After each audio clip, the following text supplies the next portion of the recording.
this realm of superficiality and take the big picture in.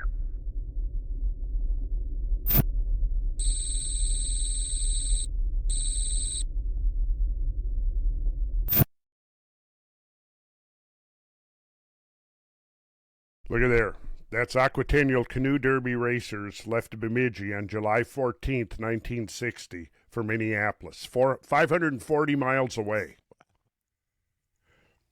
That's a great picture. I know, and all these guys, for the most part, they all build their own canoes.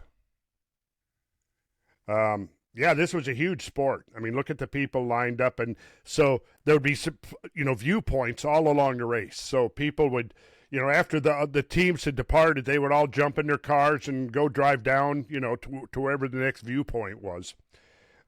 So maybe we'll put together a Cosmogonia rowing team. Yeah.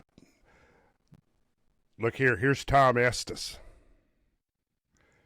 So, and here's, do you see this, Eugene Gent? This was Shorty right here. Mm-hmm. So my dad partnered with these guys multiple times, sometimes with Tom and sometimes with Shorty. So this was July 23rd, 1949. Of course, I'm not in the world yet. Mm-hmm. So after winning the Aquatennial Canoe Derby in record time, so they had just set the world record for this particular race. Here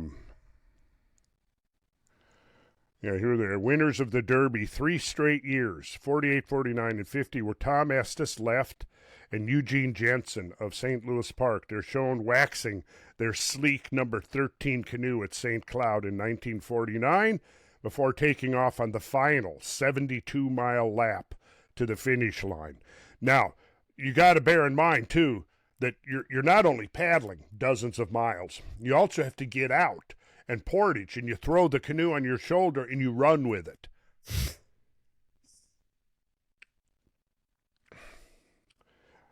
This is Buzzy right here. That was my dad. This is the guy who partnered with my dad more than that was his most regular partner, was Buzz Peterson right there. And he was a force to be reckoned with. Let's see here. So here, yeah, they're just getting lined up at the starting line. All right, so there's Buzz Peterson with his son. Of course, he's not in. This is not 2021 because he's been gone by that time. Probably the Hall of Fame nominations. Yeah, that's what it would be. Yeah, yep. Yeah, I mean, look at these guys. Look at the musculature on these guys. Yeah. So let's see. Oh, Stephen. Yeah. Let's see. Stephen Collins. So that's this guy. He's Stephen. Oh, here we go up here. Yeah. Erwin Buzz Peterson and Stephen Peterson, father and son team in 1971, marathon champions. So I raced against these two guys in 1973. And I suffered an ignoble defeat. Was it you and your dad? No, it was me and a high school buddy. I tell you, we trained hard for that race, but it was not a 540-mile race. It was a 36-mile race. But, yeah, these guys were too good. So this is Buzz Peterson here getting his award. And his son, I would guess that's who that is. Marathon canoe racing, yeah. So here's Tom Estes and Gene Jensen, 1950. They probably just won a race because they were the top. My dad, generally, I think his rankings at the end of his racing career was about third. Wow. But yeah, he was up. I mean, yeah, they raced one year against the Olympic world champions and just beat the shit out of them. Wow. Very cool. Yeah, it was cool. Here we go. Look at this. This is classic history right here. This is an era that's gone now. These guys were something. So this is Tom and that's Shorty. So it's kids. See, I remember these guys were always coming around the house, with my dad, Buzzy and Tom and Shorty. So I have these really good memories of, 5, 6, 7 years old. And these guys coming around and are going out with my dad and hanging out with these guys, and they're looking at canoes and whatever it is that they're doing. So Yeah, yeah. Here we go. That's a classic, isn't it? Yeah. So yes, so these guys were part of my childhood, and growing up for the first, uh, 10, 11, 12 years. And I don't have photographs of my dad, but I do have old grainy 8 millimeter, or the uh, not 8 track, but the was it 8 millimeter film? Yeah. Yeah. Okay, that was probably it. Yeah. So, anyways, there's Shorty, 1986, and there he is. He's still like in his 60s out racing. But then, this is sad. I almost don't even like to look at this picture. Here he is. This is 2004. But at least he's all these guys are gone now. Sad to see them go. And this is interesting because this is where most of my growing up years were, on this lake.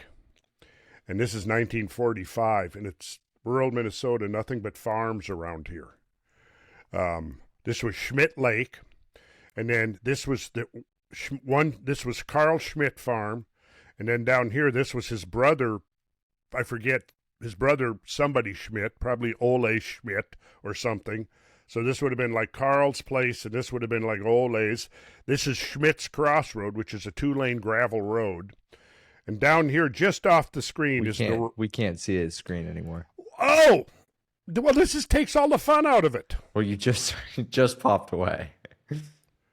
Oh, it just popped away? Yeah. Okay, let's try it again then. Well, I wonder why it did that.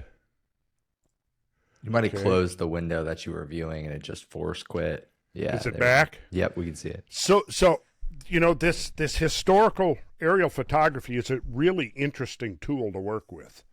And you can see here, this is where, like you can see, it's all rural. It's all farms, right? There's a marsh here, kind of a little pond and a marsh.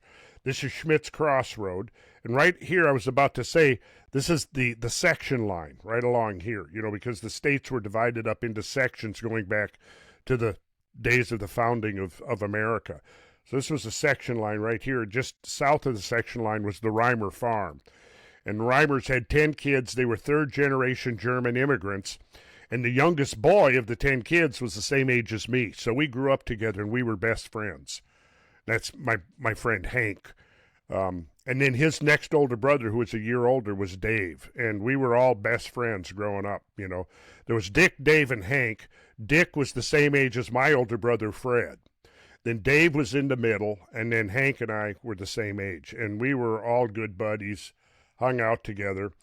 And all right, so in this one, I don't see the year on this, but you see, here's the Carl Schmidt farm. Here's Schmidt's Crossroad. And then this is Schmidt Lake. And this is brother of Carl Schmidt farm right here. And then here's the Reimer farm. They had their own private lake.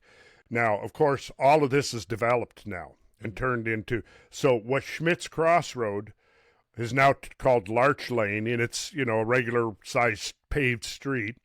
Obviously, the Carl Schmidt farm is gone. His brother's farm is gone. The Reimer's farm is gone. All of this has been settled in here, and they've changed the name of Reimer Lake to Swan Lake. So I find this interesting because this is still called Schmidt Lake, but I can guarantee you all the people that live around Schmidt Lake now don't know the backstory at all. Yeah. They don't know if you go down here to Rockford Road at the corner was the Schmidt Tavern. And I think it was Ole Schmidt that ran the tavern. So this was, the Schmidt land. Now, then we go one more. Let's see. 1947. This is a bigger view. And then 1956. Now, when we get to 1956, there's an addition here that wasn't in the previous ones. And it's right here. A house right on Schmidt's Crossroad. And that's our house. So in 1956, this was our house. My dad built that house by hand, and we moved into it Christmas of 1954. So 1956, we're living in that house. You can see there's nothing, just farms and open land around us. We're the first real house. Well, there's a farm over here. The Carl Schmidt farm was up here, and the Ole Schmidt farm was there, and there's our house. How did he get the land? He bought it from Carl Schmidt. In fact, this was always a disappointment. We heard this story growing up, and it was always disappointing, and that was that Carl was going to sell him the whole farm. Then at the last minute, his daughter, who had moved to Chicago, comes up and visits and talks him out of selling it because she was too sentimental about the land.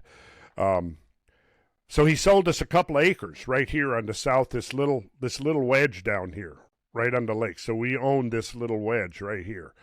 And shortly thereafter, then he had a couple of grandkids, and I have memories of them going up and playing with his two grandkids. They were about my age. And then suddenly they were not, the Schmidts were not there. I went up there and played with them regularly. And then for a year or two, and then we didn't, I never went up there again. And later I found out, it was because, and then a new family bought the farm, the T-Bergs. And then I found out later that Carl Schmidt had gone out and hung himself in the barn from one of the beams. I don't know why he did that, but he did. So that was his fate. You can see the Reimers Lake here. So, growing up on this lake, winter, it would freeze over. So we had ice skating. In the summer, my dad had the canoes. I learned to swim in this lake. Then watch this progression. So, okay, there we go. There's the Carlson house. So this was our little wedge of land right here. And we backed up onto the lake. Here's the Schmidt farm down here. This lake is left over because there's a string of lakes going north-south that were created by a lobe of the glacier. This is called the Superior Lobe, named after Lake Superior, that was recessing back, and it was leaving behind all of these piles of glacial till that formed these lakes, see? So this was one of those glacial till lakes. There's now 1960. So what happened in 1960, my parents got divorced. And this picture would have been, I believe, looks like early spring. And so this would have been just before my mother packed me and my brothers up and hauled us off to rural small-town Bayou, Louisiana, where she was from, where the Pettits had gone and settled, see. So then I left this life behind and suddenly was sort of, immersed into, Louisiana culture, Cajun music. My mother worked at a rock and roll radio station. She got a job. So in Alexandria, Louisiana, and then we were living just outside of Pineville. So 1960, 61, 62, I was constantly hanging out at a rock and roll radio. K-Dixie BS, which was the rock and roll voice of central Louisiana. So quite a cultural shock. Mm-hmm. Anyways, now look at this. This is 1962 or 61. Look what's happening here on the south end of the lake. They've come in and they've bulldozed and they've cleared land. If you go back to here, see there's all these trees. This is all farmers' pasture land. And then 2 years later, they've come in and they've bulldozed. And then, let's see. That was the end of that. So what they did was, this was the beginning of the end right here. So progressively, more and more houses were built. And then come 1980, it really went exponential in the 1980s. So, they came in. I remember going up to visit. Jesse hadn't been born yet, so I think this was the year before he had been born, so it was 1983. And I went up to visit the Reimer farm, and I went there. The farm had already been sold to the developer because what happened was they were going to pave Schmidt's Crossroad. So all of the landowners along Schmidt's Crossroad got assessed, whatever, depending on how much road frontage they had. So the Reimers got hit with this huge bill, which kind of forced them to sell in a way. They didn't want to. But I remember Margie, the farm wife and the mother of these 10 kids, Now, I will mention, I talked to you about Hank and his next older brother, Dave. Well, would have been about 1965, I believe.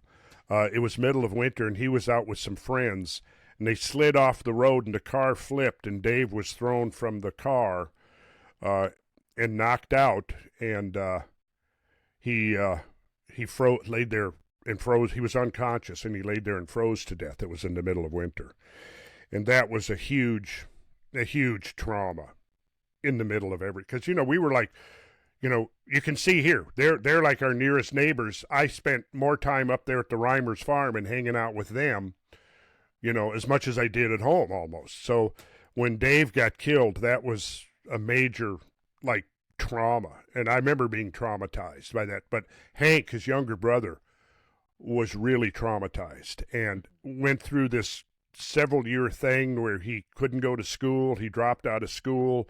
He was going to school, and he was getting bullied a lot because we're now in middle school. And so, bullying in middle school was horrible. And so, yeah, I just remember that. That was a tough blow for everybody. And right down here, let's see, there's a little church. I don't know if you can, let's see, that might be it right down. I think this is it right here. It's called Mount Olivet Lutheran Church. And Dave was buried in a little cemetery there. And then when I saw Marjorie's obituary, this is maybe 15, 20 years ago when she passed, and she was buried next to Dave in this little cemetery, even though the family, after they gave up the farm, the family moved and bought another farm 30 miles farther out. She came back and was buried next to her son, Dave, there. So, my thought is, after the Ice Age, you had this long period where you had it, it went through major fluctuations, absolutely. Sometimes it was warmer, sometimes it was colder, but you had this post-Ice Age world, this biome, if you want to call it that sort of came, and that was sort of the phase two. And then when the settlers came in the 1800s, they transformed this wild landscape into an agricultural landscape. And then that's where I would have come into the picture in 1951. And then I grew up. So after 2.5 years in Pineville, we moved back with my dad. Now, what had happened then is my dad had built another house. And this house was on the, what he did was he built another house next door to the one that we lived in before. And the one that we had lived in sold to some other people. And so we would come up and visit my dad in the summer, and we would stay in that house. And then finally in 1963, he built another house down on the south end of the lake. And then after 2.5 years in Pineville, my dad remarried, and he was 34 and she was, or 35. He was 18 years older than her, but they fell in love, and that was not considered abnormal back in those days. So he had his new bride, and they moved into the house, and Rocky and Rowan and I moved back from Pineville, and we all lived in this new house at the south end of the lake. And that's where, I lived until I was 16 years old. So I grew up basically on this lake, and then I stayed in contact with my friend Hank until I left Minnesota for good. So we stayed friends right through our adulthood. Hung out together. I worked on this farm. So in summer of 1964, me and my brothers went down and we started working on the farm. And that was my first summer of hauling in hay. The farmer Harold, the dad, he would be out with his tractor and his baler. He would have his mower. They'd cut the hay. Then he had his I think they called it it was a rake, and the rake would take the big spread fields of hay and turn them into nice neat rows.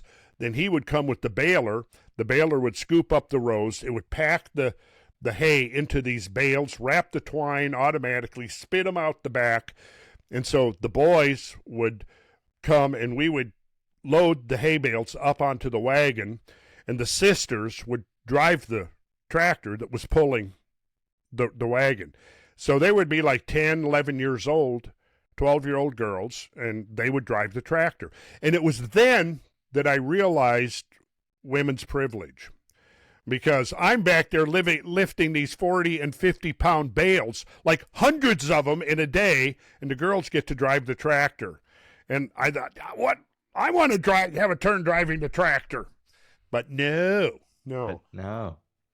But I tell you what, you know what that first summer of hauling hay did for me? Made you a misogynist. It made a man of me. No, it didn't make me a misogynist. Because about that same time, I was making discoveries about, like, I went from, like, girls, get out of here, girls, to, like, oh, girls. They get to drive the tractor. I want to know more well, about them. They get to drive the tractor. Well, actually, that wasn't, yeah. But, so that summer, 1964, first summer I was 13. I worked on the farm all summer. And 7th grade, I was bullied mercilessly by this guy named, I probably shouldn't say his whole name. Trent. No, it wasn't Trent. It wasn't Trent. It was, his first name was Greg, and his last name started with an H. And he was in my PE class, and he bullied me mercilessly. And I'm almost sure he was a year older, because the bullies were always the guys that had been held back. Yeah. So they were going through life already with an inferiority complex. But what happened was, the same time, that same summer I was working out, I hadn't gone through puberty yet.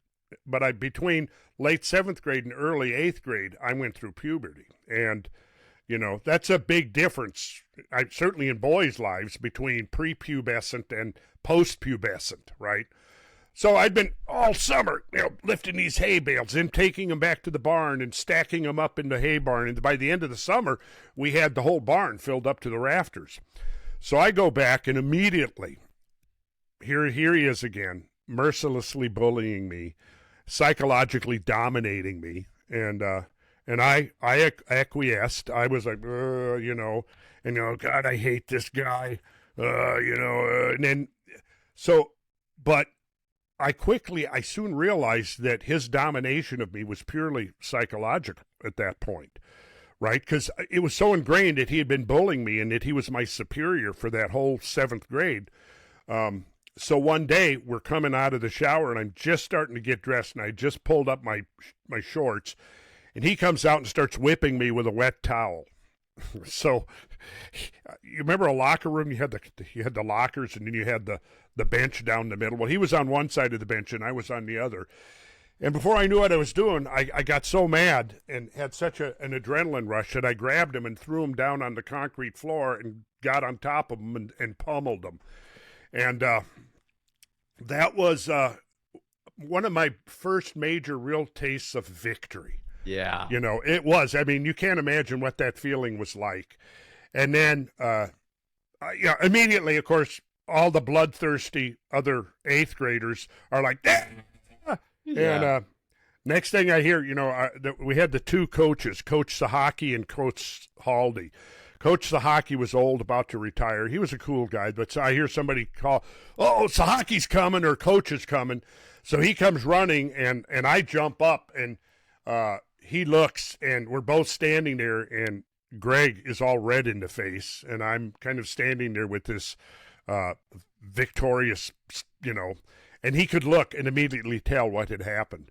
And so he said, just, you guys, whatever. I no trouble here. Now, Haldy was my gym teacher, had him in 7th grade and 8th grade. He was 6'6" tall, big guy.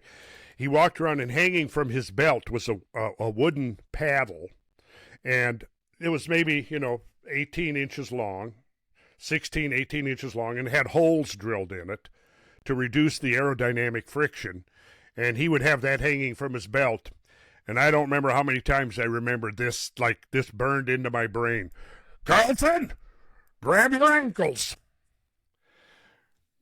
So just don't, if you ever say that to me, Beckett, I may react, and I may, because I have a degree of PTSD about that. Randall, if I ever say grab your ankles, you should turn around and shoot me. If you say Carlson, grab your ankles. Yeah, even because worse. I was not Randy. I was called Randy back then, but he didn't call me Randy. It was everybody, all the boys was by their last name, so I was Carlson. Grab your ankle. But there were guys in there who way outdid me. I was like in the middle, so I got maybe 20 or 30 paddles that year.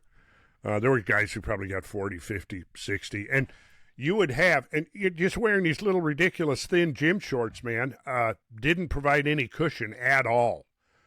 Now, can you imagine that being done today? Try to imagine that being done. Well, that was normal. I mean, heck yeah, better days, simpler times. That's real discipline right there. Yeah, that's right. So, anyways, that was life back then. Good times. I didn't enjoy getting paddled. But I got some great memories, man, growing up in that. Yeah, that's awesome. Thanks for sharing, man. I feel I got taken back in time there. Well, one of the things I loved about, I was really lucky because I got to know all four of my grandparents very well. And a lot of people, didn't know their grandparents or only maybe knew one of them, or, in these days, the way, the family lineages are now so elastic and spread out and stuff. But yeah, so I knew all four of my grandparents, and I spent many hours listening with interest to them talking about what was life like in the early 20th century, what was life like during the wartime, what was life like during the Depression, etc. And yeah. And, I'm old enough to remember my dad bringing home our first ever television set. And what a big deal that was. The unboxing. I was 3 years old.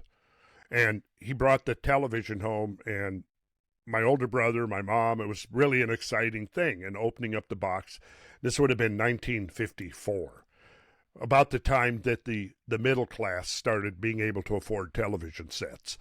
In the 40s, pretty much only the wealthy people could afford television sets. So, I was the first generation, I guess, really who grew up with the TV. Yeah. Back in the day when there were three ABC, NBC, and CBS, and then you usually had a local channel. So we grew up with 4 channels. But you know what? Media even then was becoming corrupt, but it was way more honest and authentic than it is now. Oh, way, way more so. So by the time I got... Yeah, by the time I got to the teenage years, I could turn on the evening news, and you had video footage of the Vietnam War right on your TV set. Do you turn on now the TV or anything? And, well, I guess you can because people do post now. But mainstream media, you're not going to turn on any mainstream media and see a dispatch that came out from a free-roving journalist, a reporter, uploading stuff from that day or the few days before of actual battle scenes and stuff, fighting, shooting going on, Marines or soldiers carrying their dead comrades out of battle.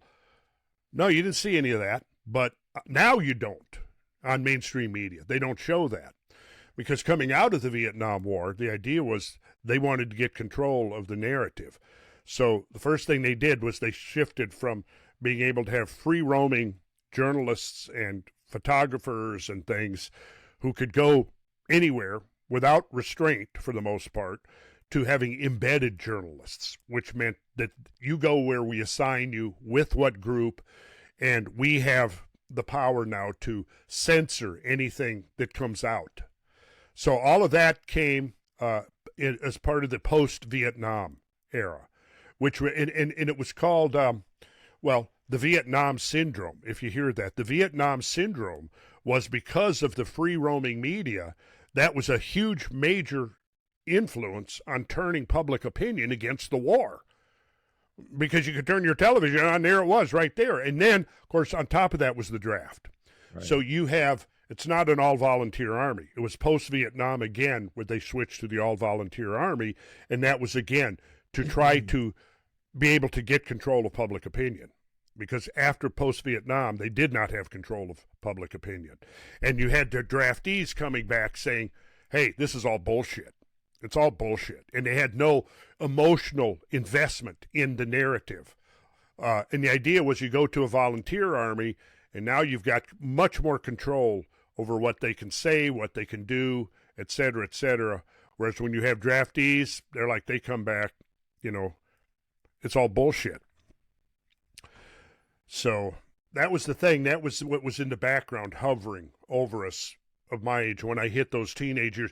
It didn't really hit me till I was 15, that because the war was building up. I was 15 in 1966, and that was really one of the years of the big buildup.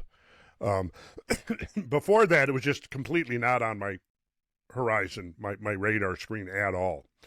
By the time I was 16, I now knew older boys that were getting drafted and sent.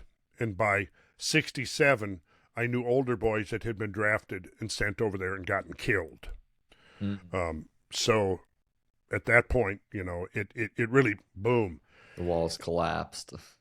And something, maybe not get into this story, but, I didn't go to Vietnam. Right. I was draft age. I turned 18 in spring of 69. My lottery number, your fate was now in the hands of a lottery. And so they have this device with a bunch of, I think there were like ping pong balls in there with dates from January 1st to December 31st. All the dates are in there, right? And then they had some way, a ping pong ball would pop out. You take that ping pong ball, it would have a date on it.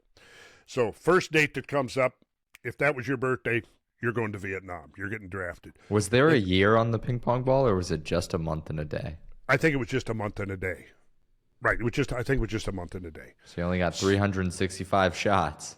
Right. So 120, I remember it was 120, no, I think it was 125. If you were in the first 125, you were 100%, you were going to Vietnam. The second 125, it was like 50-50. And then the third, from there to December 31st, you probably would not get called up drafted. So I remember sitting there in front of the TV, and because this was broadcast live on television, the year I was of age, right? And the ping pong ball comes up, and we get up to the 120s, and I'm thinking, I'm going to make it. I'm going to get through this. And then like at 123, 124, something like that, boom, my birthday comes up. So I'm like, oh, shit, And by this time, a friend of mine I'd grown up with, his older brother had been killed. He was a helicopter gunner in a helicopter that got shot down.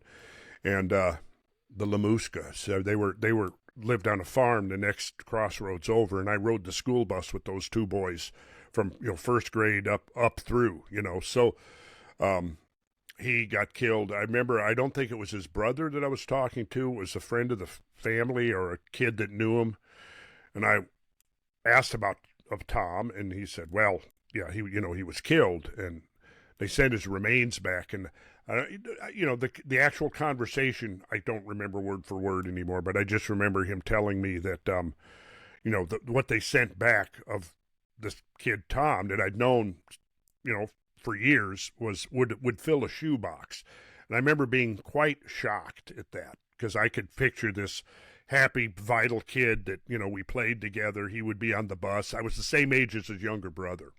So he was a year or two ahead of us, so he had already gone. But as fate would have it, I got busted by a couple of corrupt cops, a couple of plainclothes cops, not long after this. So, my number comes up, then probably 2 or 3 months later, I get called up, and I have to go in for my physical. But in between that, the lottery and me getting called in for my physical, I got busted by these two corrupt cops. And what it was, they were plainclothes. One of them planted a joint on me, and then his partner busted me. And, handcuffed me, hauled me into jail. And I spent 3 days in jail, and they let me out. I was standing at a bus stop at about 1 a.m., hoping that I had not missed the last bus of the day. And I had been out all day selling newspapers on the sidewalk. And the way it worked, you'd go in with $10 and you'd buy a bundle of 100 newspapers, and you'd go out and you sell them for 25 cents each. So I'd gotten like 2 bundles, been through that day. So I was feeling pretty good. I was feeling rich, but I'd been out all day probably 11 hours, 12 hours, you know, and now I just wanted to go home, and I'm dead tired and hoping I hadn't missed the last bus, but figured if I did, I could probably catch a ride hitchhiking, because hitchhiking was such a popular way of traveling back then. So this plain, unmarked cop car comes cruising by, and I knew immediately what it was, and I see these guys looking, and I thought, okay, they're going to come around the block, and they're going to harass me. And sure enough, they come around, they parked, I'm down maybe 100 feet from the corner. So they park around the corner where I don't see them park, and the two of them come walking around, and as they're walking towards me, they split. And one guy comes walking towards my front, talking to me and holding my attention while his partner goes behind me. And he reaches his hand into my coat pocket, and then if I remember the way it was, his partner then came up after to you know, pat me down and all that, and finds the joint that his partner had put in my pocket. So I get hauled down. I spend the night in the drunk tank, and then they haul me into the city jail, and I spend the weekend in the city jail. And there's some whole interesting stories there, but I won't get into. Then when I get let out on Monday about noon, and they give me a copy of my arrest report, and the bus stop I was standing on was Broadway. That was the name of the street, Broadway. And down at the corner, the intersection street was Washington. So I get the arrest report, and it said that the suspect, that the officers came driving around the corner, and they saw the suspect staggering down the middle of Washington Avenue. Literally, I can still remember exactly. The suspect was staggering down the middle of Washington Avenue. And I remember when I was riding in the back seat, handcuffed in the back seat of the car, these two guys were both, you know, real jock-likes, and one of them, the guy in the passenger side, he's turning around to see how, like, we don't like guys like you. We're the all-American type. You know, we're the all-American type. And he was like just giving me a hard time. And I remember reading that thinking, yeah, this is the all-American type. They blatantly lied, set me up and lied. But here's the thing. When I went in for my draft physical, they wanted to know if I'd ever been arrested, right? Well, this is like a couple of months after the arrest. So I'm scheduled to go into court like maybe a month later. I go into court, and these two guys weren't there to testify against me, so the judge reschedules. And I come back like a month later. They didn't show up then. So he reschedules. So third time I went into court, they still weren't there. The judge calls me back in his chambers in the back and says, okay, so you haven't gotten in any trouble. This was your first scrape with the law. You haven't gotten in any trouble since. What I'm going to do is I'm going to let you go, and if you stay out of trouble for 1 year, I'm going to fine you $100, and if you stay out of trouble for 1 year, this will go off your record. Well, at that time in Minnesota, I was a pending felon. So when I went in for my draft physical, I was a pending felon. That got me out. I got a 1Y classification, which means it's not the lowest tier, 4F, which means you're unsuitable for military service under any circumstances. I got 1Y, which meant only suitable for military service in case of national emergency, which presumably meant an actual invasion, I guess. So I got 1Y, and I didn't go. So, I don't know. It was an interesting coincidence, maybe how that whole thing played out. Because if I had gone, who knows? I might have never come back, or I might have come back totally fucked up. Because I had a lot of friends that came back fucked up. I knew 2 boys that I knew from my childhood growing up committed suicide. Nobody was getting, you know, they came back and you were just left on your own. The government didn't give a fuck, you know. So, I mean, to this day, you still got Vietnam vets that, you know, suffering from the trauma. Because there was some bad shit that went on over there. Some really bad shit. And some of the guys I knew who didn't want to talk about it went over and they got swept up into craziness of it and wantonly killed civilians and came back and were just tortured by what they had done over there. So there's a whole long, brutal story of that needs to be told. The younger generation doesn't know the specifics and details of that story, but it needs to be told because it was a major inflection point in American history. And in the aftermath of it then was this further consolidation of centralized control over the narrative, the historical narrative, the current events narrative, and so on.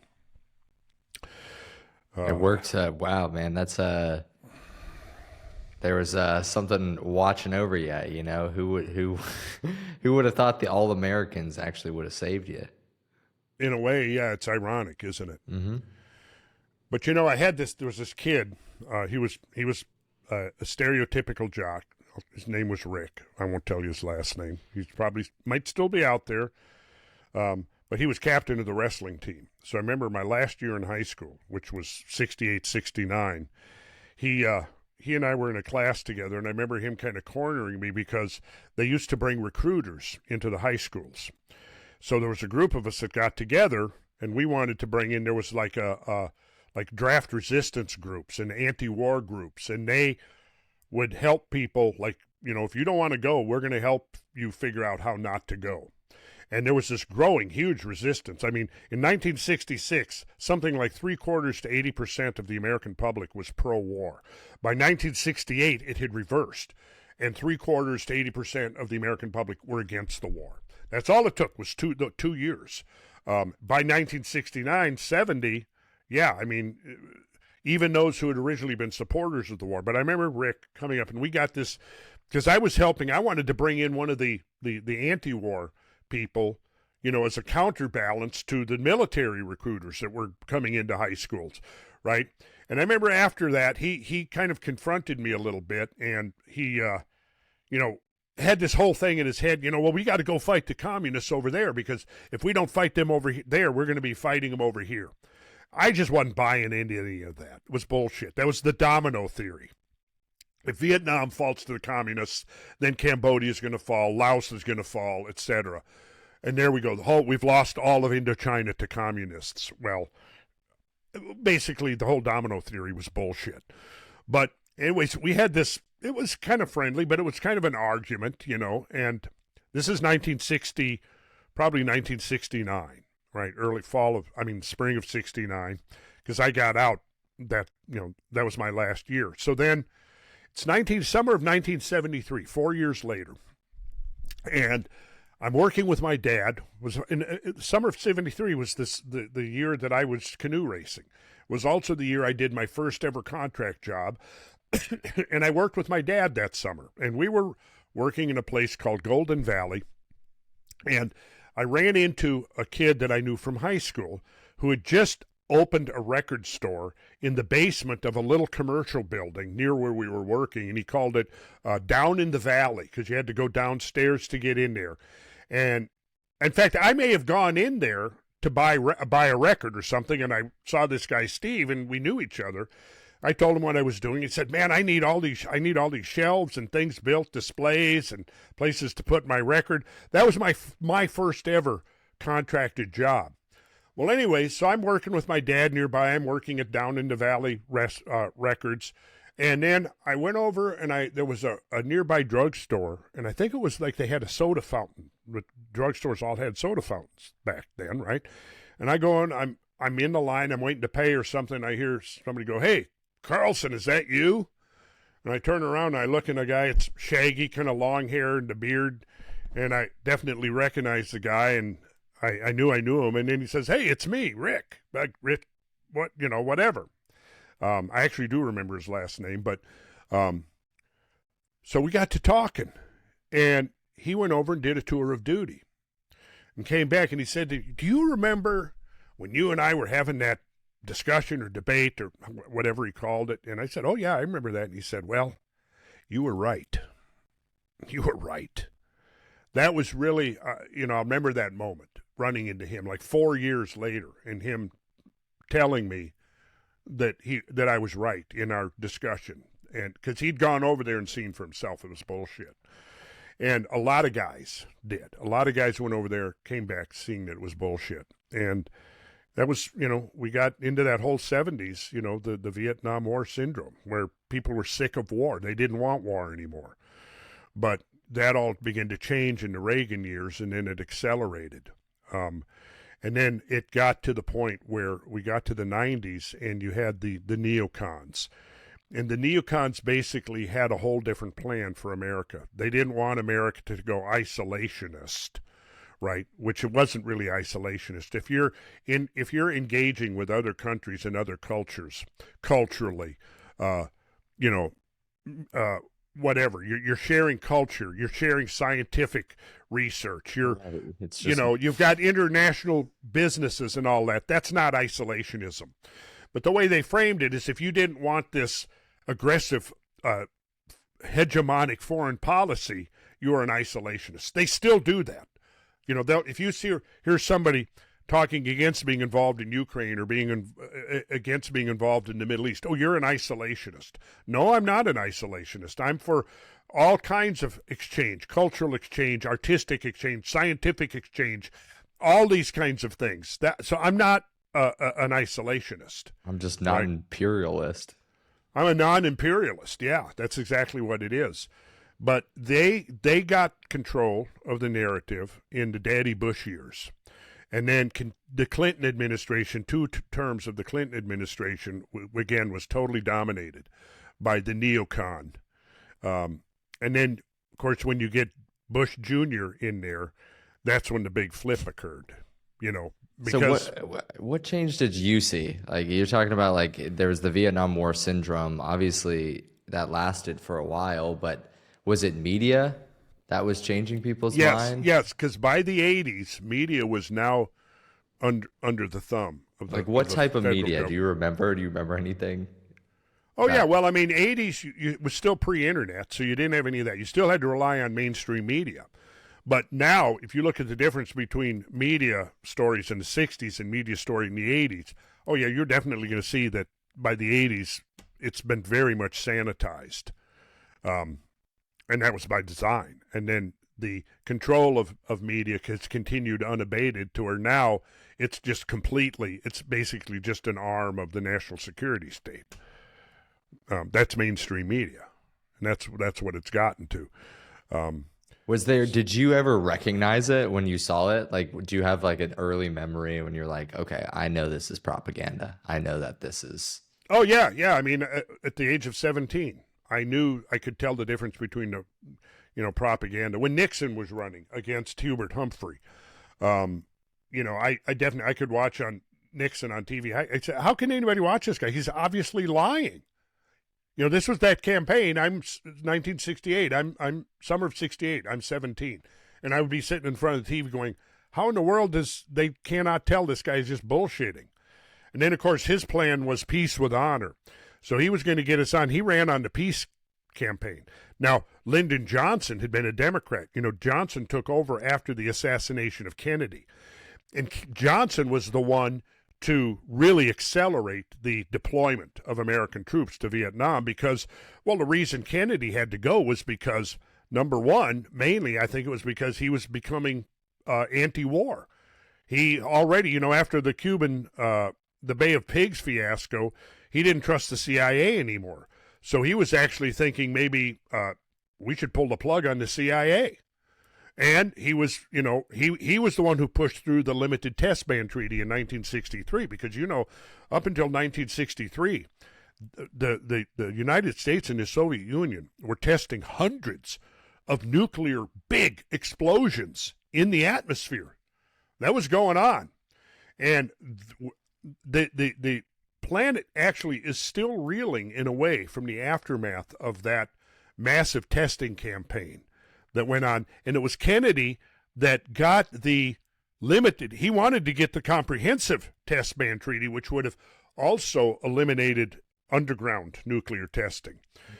But he got the limited test ban treaty passed in 63 that put an end to the United States and Soviet Union atmospheric testing, and that was a huge step. Now, of course, then he's assassinated in November. Johnson becomes president, and then January through March of 1964 is when the buildup really started in Vietnam. So with all of this going on in your life, Randall, today people always talk about there's like almost two camps, like it's like the end of the world. Seems like every time a presidential election comes around or there's a war, like people think it's a terrible time to live. I mean, was that similar then? Do you think that that is always the case, that people are thinking it's like we're at the precipice of something terrible or we're at the precipice of something great? Well, so a big turning point was October of 1962. Was it 62 or 61? 62. The Cuban Missile Crisis, right? America had been deploying Jupiter missiles with nuclear capability, and they probably were carrying nuclear warheads. Let's see, in Greece, I believe, and the other country was Turkey. And they had the ability to reach into the Soviet homeland. I believe the ones in Turkey, I would have to go back and refresh myself on the specifics, but I think the ones in Turkey had the ability to reach Moscow, actually. So in response, because I mean, this is in the thick of the Cold War that's been going on now since 1946, 1947. And there's this whole, after World War II was done, we immediately shifted gears as far as the Soviet Union, and we'd been allies through the World War II. Now they became our enemy number one, right? And so this Cold War began in place, and you had this tit for tat back and forth now moving into the nuclear age. So we see the evolution of nuclear doctrine beginning, for example, with long-range bombers, which could actually carry bombs that you dropped out of the plane, right? This is what you're seeing in the 40s. And when the U.S. is now building a whole series of like plutonium bombs that are anywhere from 10 to 100 times more powerful than the Hiroshima bomb, the thought was, the delusion was that the Soviet Union was going to be 15 or 20 years out before they were even going to be able to get their first, well, they come and test their first atomic bomb in 1949. So, within 4 years or so, they've already. So now it accelerates. We move from long-range bombers into intermediate-range missiles and start deploying those. We form NATO, I think, was formed in when was NATO formed? It was definitely, I think NATO was formed in 47, 48, right in there. You could look it up. NATO was formed. So then we begin to forward deployment of intermediate range missiles. And then the Soviet Union, headed by Khrushchev, 49. April 4th. Yeah. So they reciprocated, and they started building launch sites in Cuba. Because by this time, the Cuban Revolution, Castro's overthrown Batista, who was our dictator puppet who was running Cuba. Castro takes over and pretty much nationalizes everything and pisses a bunch of people off. This is what led the CIA to pressuring Kennedy to oversee an attack on Cuba. So this was this failed Bay of Pigs story. That's a whole another interesting chapter, but that was a major turning point for Kennedy. Right, not trusting the CIA, beginning to probably also the fact, the rumor is that that Kennedy took LSD several times, and it could be because he was having an affair with a woman who was best friends with Timothy Leary. This is a fact. I don't remember her name, but yeah, he had this affair with her. She would come visit him in the White House. It's not Marilyn Manson. I mean, Marilyn Monroe. No, it wasn't Marilyn Monroe. It was not Marilyn Monroe. I think he probably had an affair with her, Manson too. Either. No, he was. I don't think Marilyn Manson had emerged onto the scene yet. So literally, I mean, he may have done acid in the White House, and I often have thought if that was true, that could have been a major turning point because I mean, for a lot of people back then, that was a major shift, and people living now today don't really know how profound of a shift that was in consciousness when a couple of million people in our society took LSD. And what did you come up with? Look at that. Who was JFK having an affair with? Let's see. Mimi Alford. Is that who it was? I think her name did start with an M, but I don't think it was Mimi. So he had a lot of mistresses, didn't he? Sounds like it. Golly. These 10 women. You sly dog, you. Damn, Johnny boy. Let's see. We're not going to put everybody on blast here. Mary Pinchot Meyer. That might be who it was. The sister-in-law of legendary Washington Post editor Ben Bradley. Okay, now does anything about her having connections to Timothy Leary? No, let me look. I mean, this is kind of getting off a little bit on, accepted historical narrative into the fringe realm. But it could be true. And I think that was her. I think that was the name. I think that her name started with an M. Yeah. I'm doing some forensic research. Oh, okay. Yeah, here we go. Timothy Leary and Mary Pinchet-Meyer were both connected through the psychedelic movement and shared associations with influential figures in the 1960s, particularly around the use of LSD and its potential to expand consciousness. Yeah. So Mary Pinchet-Meyer was the ex-wife of CIA official Cord Meyer. Okay. She was interested in LSD and the potential for using it to promote peace. It sounds like they were socially connected. Timothy Leary was a Harvard psychologist. Yeah. Yeah. Here it is. Pinchet-Meyer allegedly reached out to Timothy Leary in the early 1960s to learn more about LSD. Leary wrote about her in his autobiography, claiming that she visited him and asked for guidance on how to use LSD in a therapeutic or spiritual way. There it is. According to Leary, she told him she was part of a small group of women who were giving LSD to powerful men in Washington, possibly including JFK, in hopes of influencing them towards peace. Boom. Okay, so she was murdered as well. Oh, okay. So that suggests there was probably some truth to it. And so when she's telling this to Leary, that they're doing this, you can see that's precisely in that window of time where his views begin to change. And he did start going to wanting peace and wanting rapprochement with the Soviet Union and so on. But so come now to October of 62, the Cuban Missile Crisis, Khrushchev is getting pressured from his hardliners that he needs to respond to this forward basing of intermediate range missiles in Greece. So they now start building missile launchers in Cuba, and they're bringing the boat with the actual missiles that they want to deploy in the launchers in Cuba. Pull up Cuban Missile Crisis. Let's get the exact date. It would be October of 62.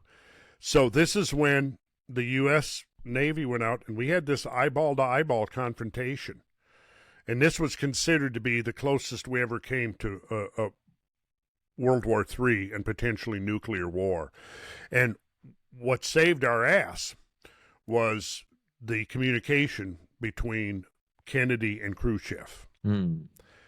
That's what saved our ass. There were hardliners on both sides that wanted to go to war and were pushing hard to go to war. Yeah, there we go, October 15, 14, 19. This is important stuff that the younger generation, they need to know this history.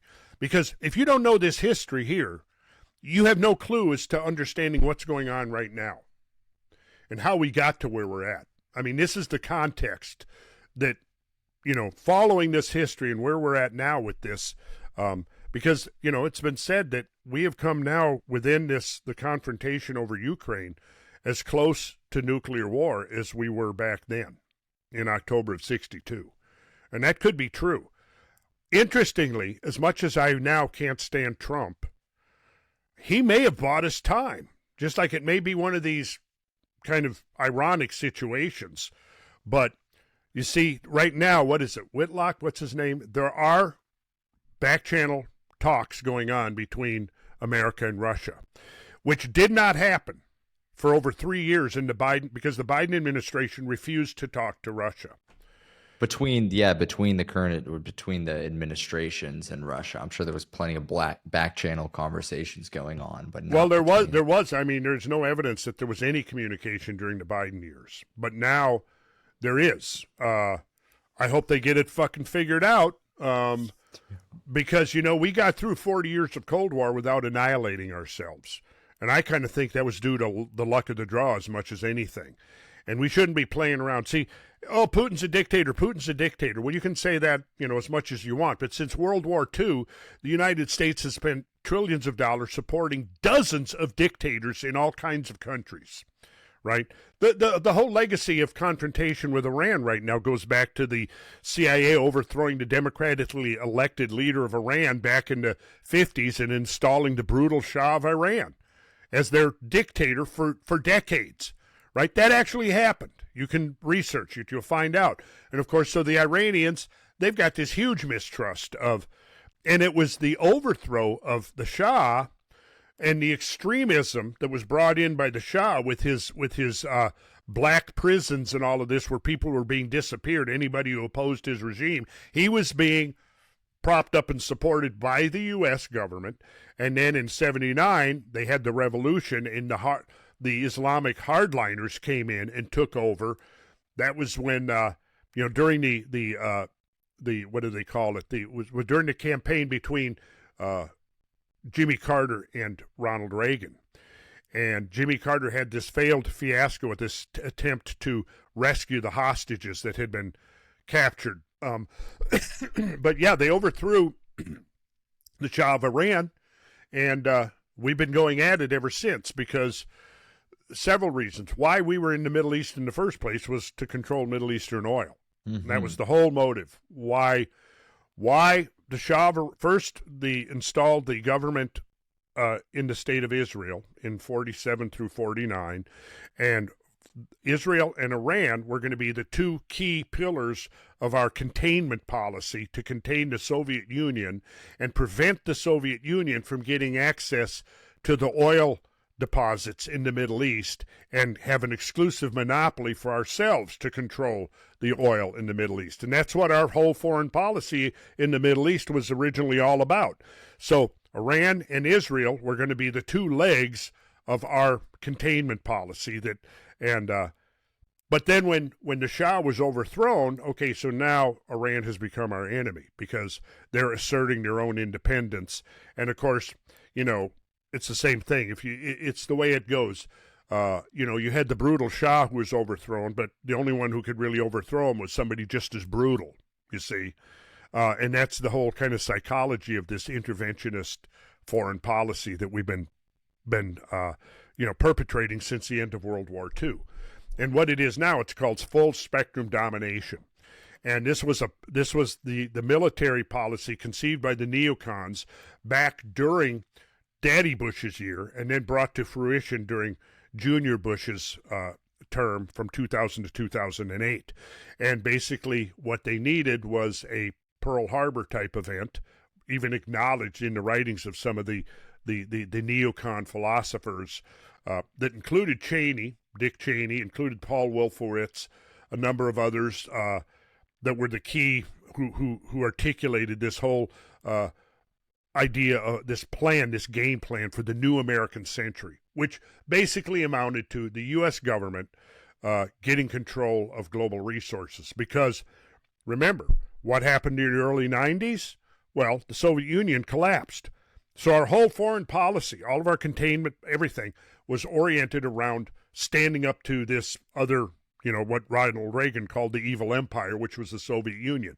That's why we created NATO. NATO was part of this policy of Soviet containment that was then going to keep us control of the Middle Eastern oil at that time, because Middle Eastern oil was the big source of petroleum. And that's what the United States identified as the biggest threat to having control of the oil. Soviet Union, is that? Soviet Union, absolutely, yeah. So one reason that Iran became our enemy was because when they overthrew the Shah, they went to the Soviet camp. Now this is in 79 and 80. Reagan's become president.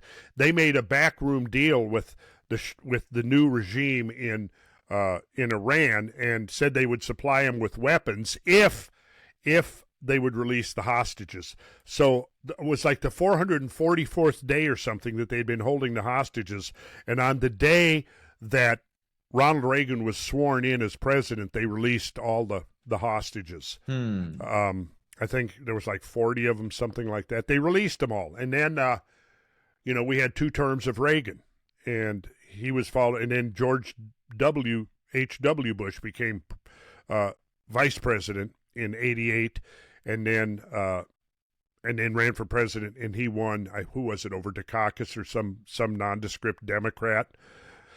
Then we had Daddy Bush, and so when the son became president, he filled his whole cabinet full of the neocons that were supporters of this project for a new American century. And you see now the Soviet Union's been gone for 10 years. So remember, NATO was created as the counterweight to the Soviet Union and Soviet expansionism. Well, once the Soviet Union had fallen, all of the Eastern Bloc countries became autonomous and self-controlling again. Then, at that point, there was no rationale to even maintain the existence of NATO anymore. Right. However, what they did at that point was they said, well, this is our golden opportunity. Our main competitor for global control is out of the way. So why are we going to go back to, within our borders, minding our own business, when we can now militarily dominate the planet? And that was the precursor to being able to control planetary resources. So that's where we're still at. Right, to this day. To this day, yes. I mean, you mentioned some names like Dick Cheney and Daddy Bush, Bush Jr. Are there other names that you think people should be looking into in the history of this or events? You could, like Paul Wolfowitz. He was the author of the doctrine, Paul Wolfowitz. Oh, yeah, I could come up with a list of names, not necessarily pull them right out of my memory bank, but I could certainly come up with a list of names. So, it's gone back and forth. And now, I was quite optimistic during the campaign because Trump was saying all the right stuff. He was saying, I want to be the peace president. We'll end this Ukraine war. Because, people don't understand it. What happened is one by one, this started during the Clinton years. One by one, they started recruiting all the former Eastern Bloc countries into NATO, the Western military alliance, whose sole purpose was to basically overawe and dominate Russia. And one by one, the last big prize was, recruiting Ukraine into NATO, because particularly Eastern Ukraine has trillions of dollars worth of resources. I mean, it's got oil deposits, it's got precious minerals, it's got trillions of dollars worth of resources. And see, well, what happened was the Ukrainians, the ones, in the area of contention where most of the fighting is going on, are mostly ethnic Russians. And, there's such a convoluted, mixed-up history of that region, but most of them identify with Russia. And there was actually a referendum that was held, I think it was in 2014, where they voted to secede from Ukraine. And in response, the government of Ukraine began attacking the oblasts, they're called, of eastern Ukraine with rockets. And this is going on like during the Obama years, and they kill like 15,000 people with their rocket attacks, and probably wound and cripple 10 times that many with their attacks. And this is going on, and the whole time, so the people of eastern Ukraine start turning to Russia and begging for assistance. And this went on for throughout the whole Obama time. And, of course, mainstream media is not really reporting. No, people are oblivious that this is going on, and that we overthrew the democratically elected president of Ukraine, who wanted to normalize relations with Russia.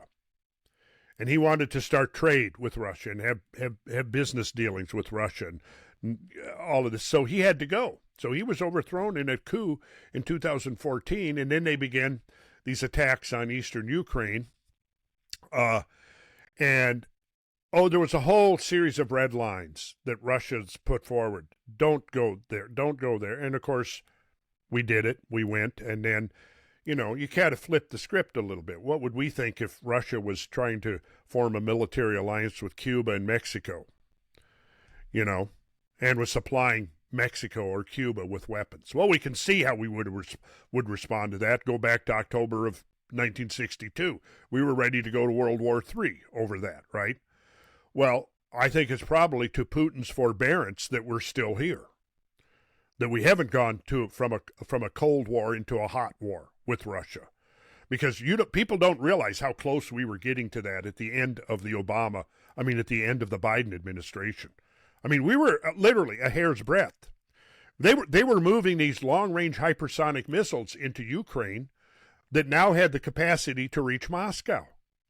And yeah, I mean, I think that within a month or two if Kamala Harris had been elected, those missiles would have been flying. This war, this confrontation with Russia would have gone hot. But, Donald won, and, I want him to there's so much about him I don't like, but ironically, he may have bought us some time. But I wish the American people would get their heads out of their fucking assholes and pay attention to what's going on. And we do. We need to disengage, because our destiny does not lie in trying to control those terrestrial resources of the Middle East or Eastern Ukraine. No. Yeah. No. Yeah. It's such a strange conversation for me to have, because I think you know this, but Dara is Belarusian. She's from Belarus. She's got family in Belarus. She lived in Kyiv for 5 years. And it's always such a strange conversation to have about this, because as somebody who's from the United States, I think that I don't know. We've talked a lot about this, done plenty of research on my own. We don't want to be involved in this. Like, there's not really a reason why, except for resource extraction, for us to be involved in there. And there's plenty of ways that resources can be used differently that we've talked about in earlier podcasts, of coordination, so on and so forth. But when you get into conversations like with people from that region and people who have friends and family fighting for, you get into this territory of like a moral dilemma.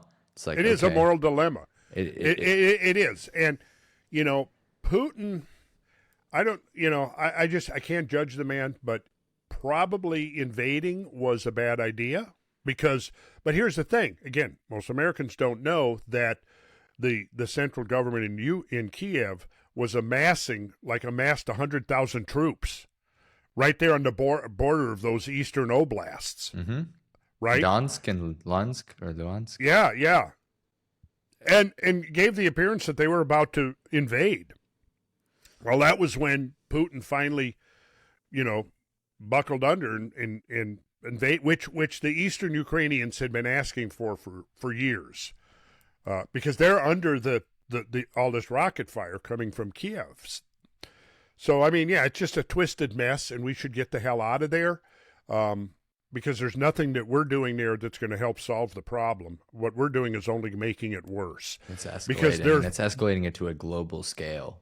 Yes. And the younger generation, your generation, Beckett, needs to wake up and realize that if they want to have a future, if you want to have a future, and your kids that you're going to bring into this world have a future, we do need desperately to have a change in direction where we go. And the only way we're going to have a change in direction is if there's a mass awakening, just like what took place in America between 1966 and 1968. It was a mass awakening that brought public pressure to bring an end to the Vietnam War. And so millions of Americans came out to the streets and demanded an end to the Vietnam War. I participated in the largest demonstration at that point in American history in May of 1971 in Washington, D.C., and it was also the largest mass arrest in American history. And that was a whole incredible story in itself, what went down that first week of May 1971.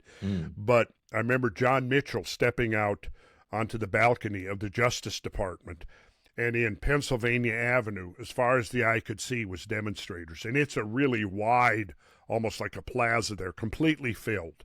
And he steps out onto the balcony of the Justice Department, and immediately from this crowd that had to have been 10 to 20,000 people, boo, they started booing him. And the way the buildings are configured, it would echo back and forth. And it created this amazing, almost acoustic powerful effect. And I'm thinking at the time, I remember I wanted to get a better view, and I sometime need to go back there and find, I climbed up on a statue of some kind. I was up on the, like sitting on the shoulders or something of a statue where I could see far in both directions, and I could see John Mitchell on the balcony. And I remember thinking, what does that feel like for that guy now? But I'll tell you, after that, and that war protest was organized by the Vietnam Veterans Against the War. And there's a movie about called Born on the 4th of July that has some of its scenes during that protest. And you remember Tom Cruise played, it was a true story. It was an Oliver Stone movie.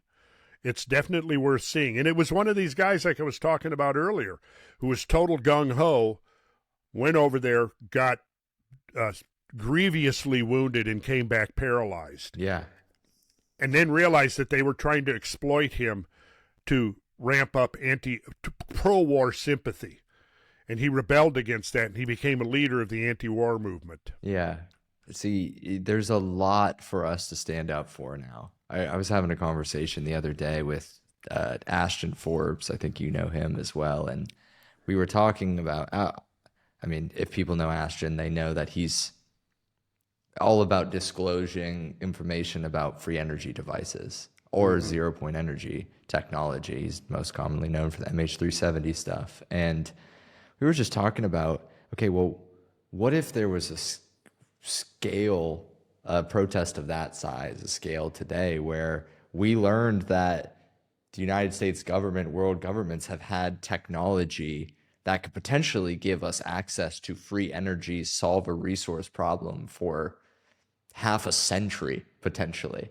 Not to say that's even true, but there's all of these things that are important to humanity. You know, there's things that we could be standing up for, and standing against a war, standing against violence, but also standing for something.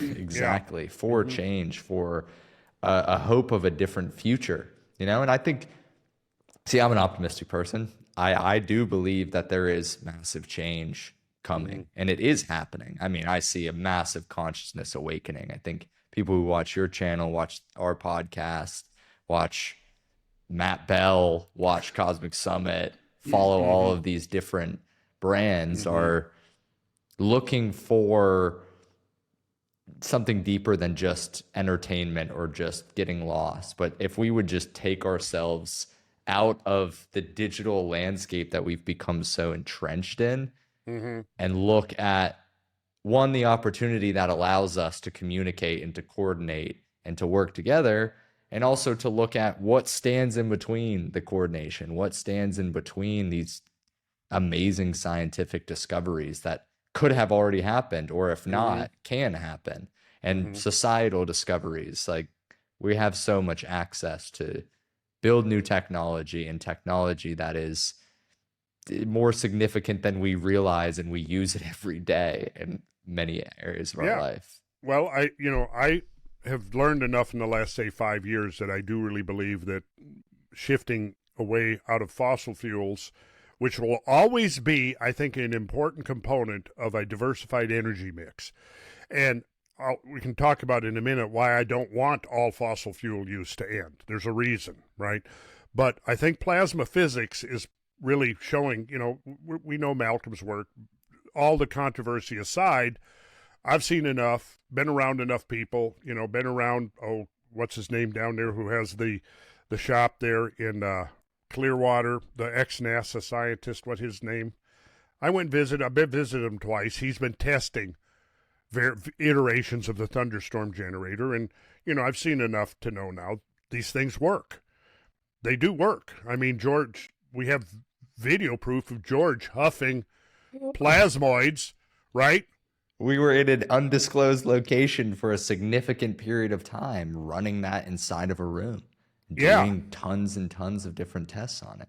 I mean, you were there. There was plenty of people there who saw this. This was at the beginning of it.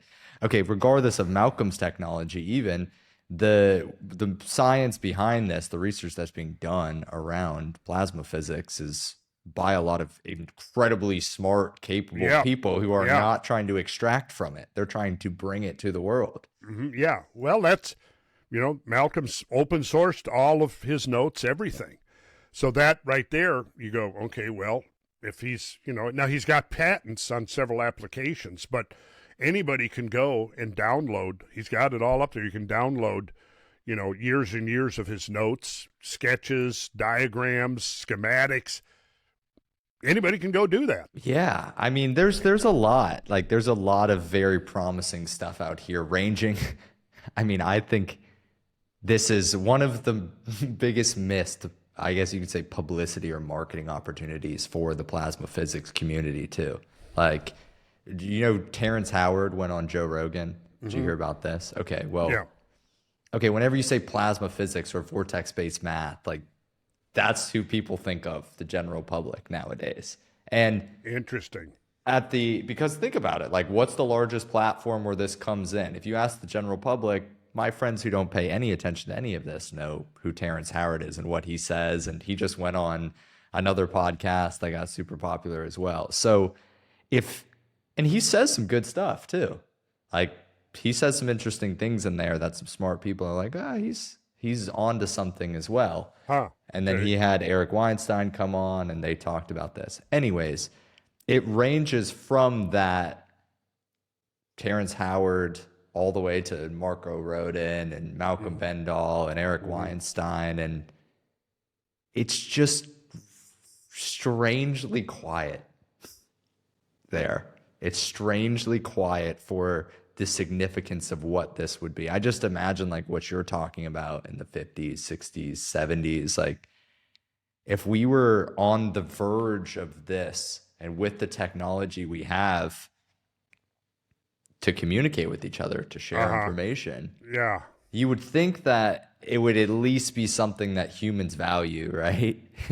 That the idea of not having to be dependent upon, let's just say, finite energy systems that we're warring over. Right. It would be a topic of conversation. And it should be joined with the topic of conversation of why have you been killing people and going to war in the Middle East for a very long period of time? Okay, well, there's a natural walk, not even a run or a jump, natural walk between that and, like, okay, well, we've got a resource problem, if you want to call it that. Okay, we can kill a bunch of people to solve our problem, or we can look at alternative ways of solving that. And I would think that if we cared enough as people and wanted to stand out and go through a protest, like you said, there might be some change. I think so. I mean, it's just a matter of, what finally brought the Vietnam War to an end was millions and millions of Americans standing up and saying, refusing. And so Nixon, he drug it out as long as he could. I mean, as many soldiers died basically during his 4 years before he got kicked out of office. Well, actually, that was after he was reelected. But the first 4 years of his first term, the number of casualties from the Vietnam War was double from when he took office. So if he had just immediately brought the troops home, instead of being 52 or 54,000 fatalities, it would have been about half that. But he drug it out, but and then finally, they had to make this ignoble retreat, very much like our retreat from Afghanistan. The helicopters flying out as the Viet Cong are coming in and taking over Saigon, and people hanging onto the onto the runners of the helicopter, and yeah, it was quite a scene. That was in, I guess, 75 when we finally pulled out completely. Yeah. And Vietnam reverted to the Vietnamese. They became communists. But interestingly, we've almost, in a sense, formed an alliance with them now. And they're very much, courting the United States. I think, in fact, one of the countries that is not being subjected to tariffs might be Vietnam. Not sure. I'm not sure about that, but it could be.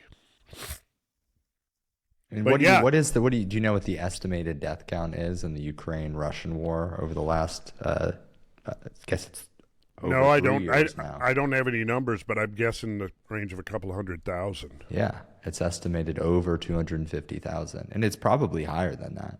Probably so. And what a waste. See, think about this. So we're going over there. The whole motive is to get control of energy and resources. But then think about the energy and resources that are being wasted in this interventionist approach, right? It's obscene. Real quick, Randall, just to get the facts straight, there is a large tax on Vietnamese imports. Okay, I mean, under Trump or pre-Trump? On April, this is what the search said. So this is also, I haven't researched this at all. Okay. On April 2nd, 2025, President Trump announced a 46 reciprocal tariff on the Vietnamese imports, citing the Vietnamese substantial trade surplus with the U.S. So what has been Vietnam's response? Vietnam's response on U.S. goods. Vietnam has reduced import duties on several American products, such as liquefied natural gas from 5 to 2%, and automobiles from a range of 45 to 64% down to 32%, in an effort to balance trade imbalances. Yeah, so they're trying to come to an accommodation with the United States. Vietnam is. And that is because we do a lot of business with them. Right. Even though they're communist, right? And even though, Vietnamese civilians are still being blown up by leftover ordnance since the pullout of American troops in 1975. Yeah. Yeah, and that just happened less than 2 weeks ago, too. So I think the first round of tariffs didn't affect Vietnam. Interesting. Okay. Anyways, the point is we've got this relationship with them. So what was the whole point of the war? Turns out that we lose the Vietnam War, but, a few years later, we're in business with them. I went and had my taxes done the other day. My accountant is Vietnamese. And we've been using him for 15 years now? Yeah, he's Vietnamese.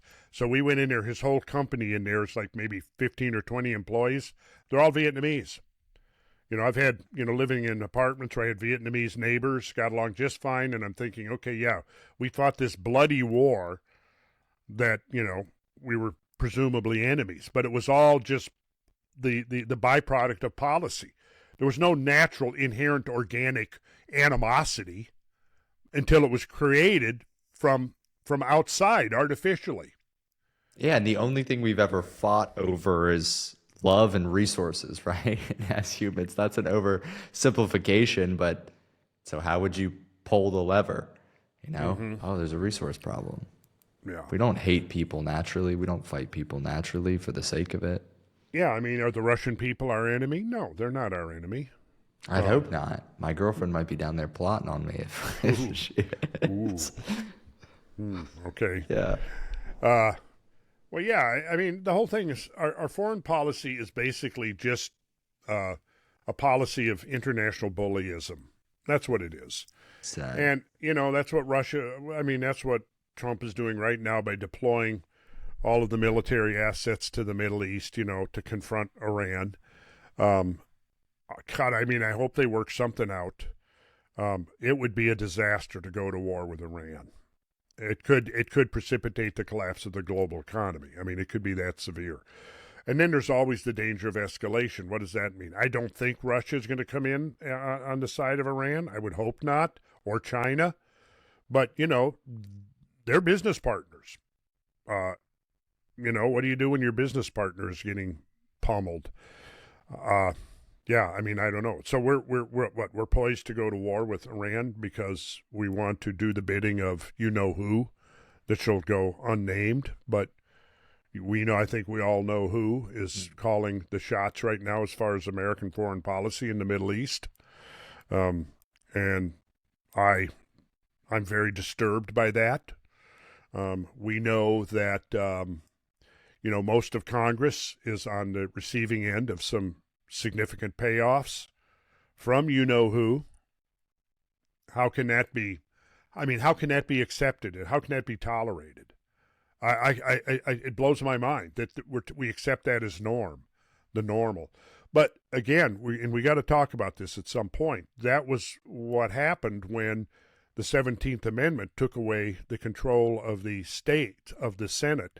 Look up just for a second, most expensive senatorial campaigns, and we'll get an idea of how much senators are having to raise in order to get elected.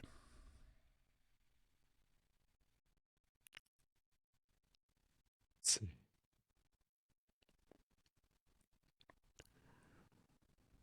Ted Cruz versus Colin Allred. This was in 2024. Right. What do you estimate the spend today? What's your hypothesis? With just Ted Cruz? Both of them combined total spend. Couple of million? More? 198 million. Wait, what? So 198 million from Israel to those guys? No. Total spend. I'm looking for AIPAC money. oh, wait a minute. So that's how much money they spent on their campaigns. Right. Now these are senatorial campaigns. Yep. Right? So we're talking, what'd you say again, 190 something million? 198, and that's not the most expensive one. Dr. Oz's senatorial race was the most expensive, approximately 375 million. What? Okay, well, you can see right there that it's going to quickly add up to $1 billion plus. Now, in the original constitutional system, there wouldn't be any of that because the senators were chosen out of the state legislative bodies. They didn't campaign. They didn't raise money. They didn't make promises. They didn't make commitments. There was no bribery because they weren't running election campaigns. They were getting chosen by the state legislative bodies. Each state was free to decide their own way of choosing their senators to send to Washington to represent state interests. Well, that got overthrown in 1913 with the 17th Amendment that took away the control of the state legislative bodies over the senates. And now senators had to go out and start campaigning just like the congressmen in the House, right? Because the founding fathers in their wisdom knew that, yeah, you got the House, they're going to be subject to whatever the whims of a transient majority that could change from one year to the next. They're going to be subject to the bribery, that people are going to be, offering them deals and making contributions, and they're going to be subject to all of this stuff. And to immunize, the bicameral Congress was established so you'd have one body that didn't have to campaign and raise money. This is why why senators first served for 6 years, and they're chosen. And so when they're chosen out of the state legislative bodies, their priority when they go to Washington is they're representing the state governments, which prior to the 17th Amendment, the 16th Amendment, and the Federal Reserve Act of 1913, prior to that, the states were dominant, supreme over the federal government, and the federal government was subservient to the states. But then you had this whole progressive movement of the early 20th century whose goal was to centralize power in the federal government, but the state governments and individual American citizens had to be disempowered in order for that to happen. So prior to 1916, the federal government had no right or business at all in anybody's personal finances.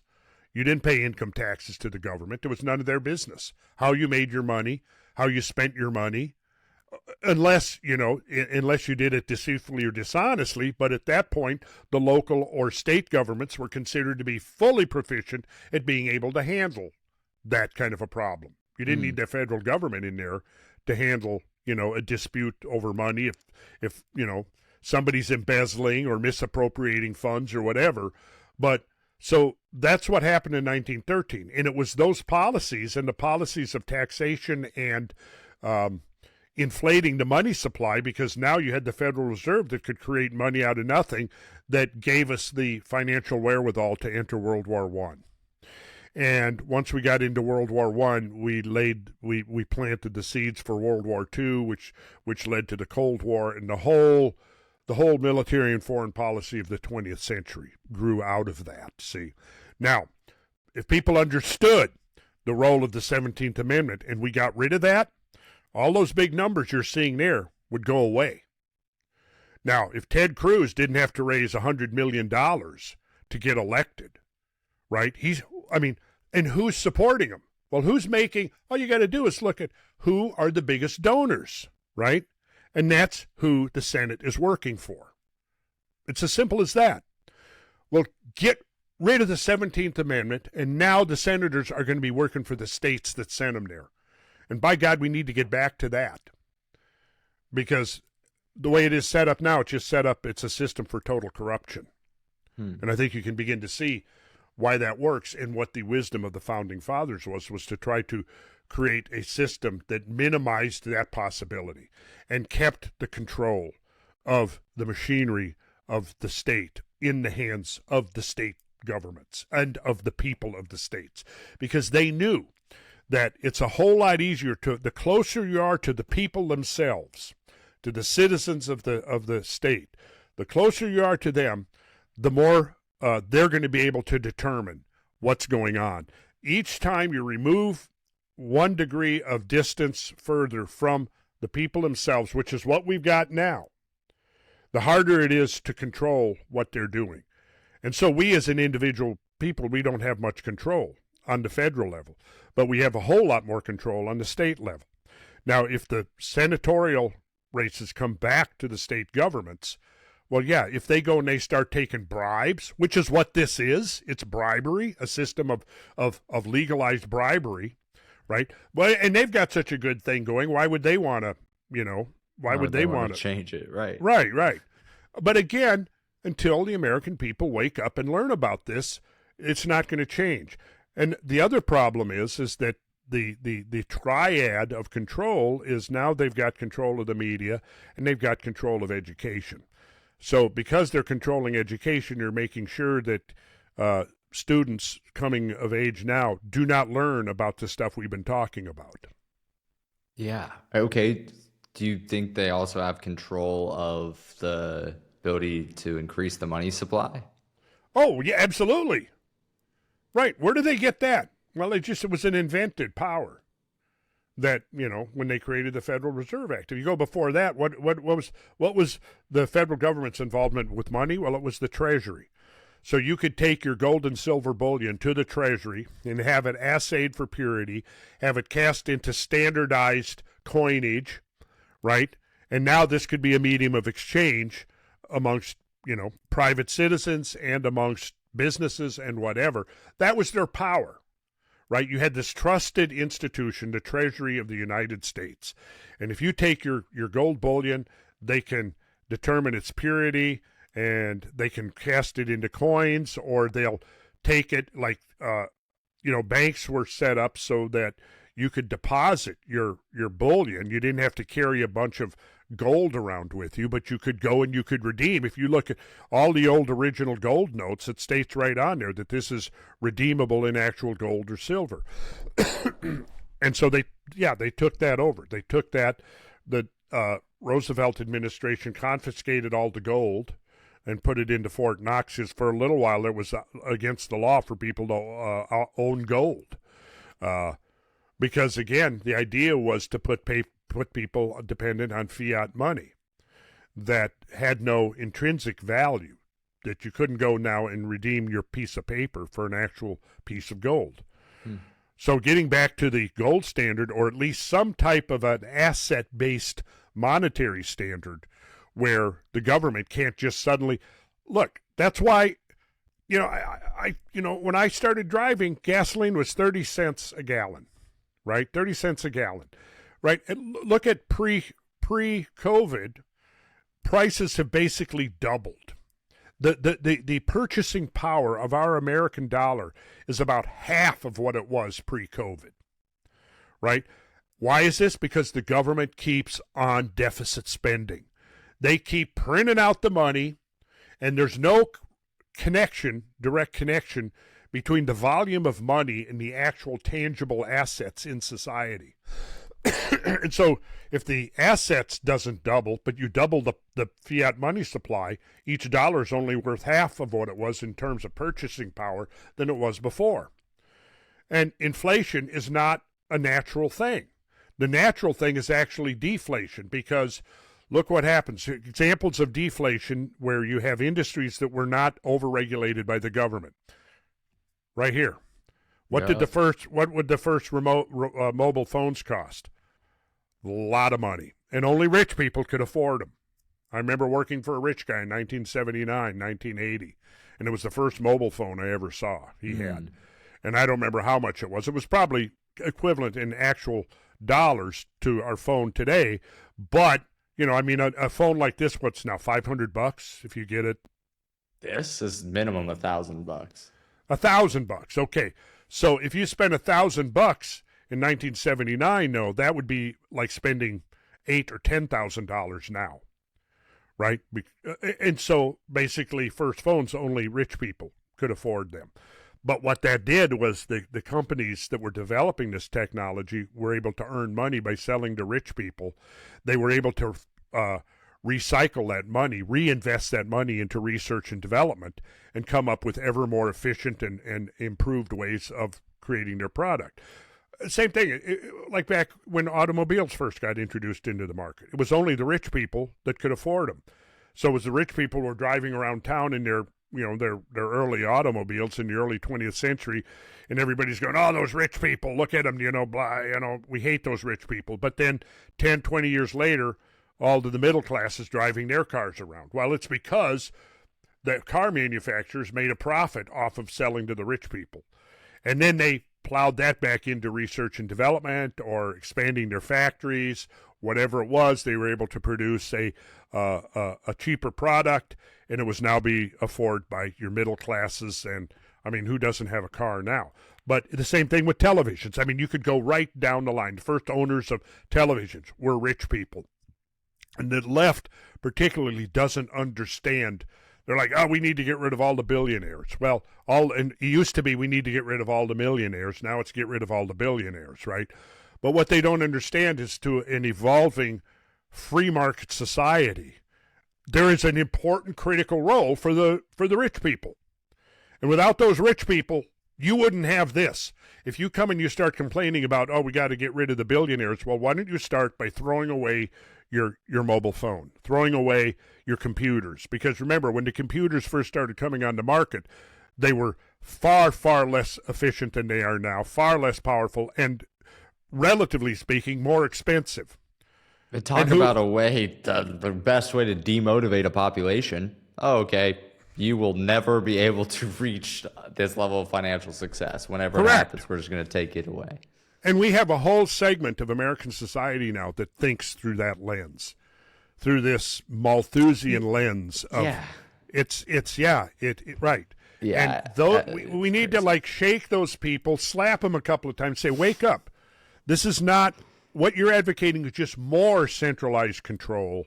Well, I think what people are afraid of, I'll be just red team for the sake of it. I like to somewhat think that when you get down to it and you can communicate with people and connect with them, what they're afraid of is that what we're talking about with this extractionist, transactional first mindset, where it's just kill, kill, kill, and then store all the food and make sure nobody gets it. That's kind of how they look at billionaires, people who are acquiring immense amount of wealth, where it's less for all and more for them. Really, the reality of the situation is there probably are some billionaires and people and corporations like that. We know this all too well. There's also a huge benefit to being able to have the opportunity to do new things. I think now more than ever would be the worst time to incentivize people away from trying to innovate. Because now so many people have access to the tools of innovation, to the technology to do this. So if you stop the incentives for it, but even the ability to be able to build capital and reinvest that capital, you're going to crush so much of what the future could be, or at least you're going to extend the time horizon significantly. Yeah. And what I was talking about earlier is that, what I was referencing is that aside from the government being able to arbitrarily print money and deflate the value of the dollar, the natural trend is for greater efficiencies, greater qualities, greater ability to produce a better product at a lower price. It actually should be going the other way.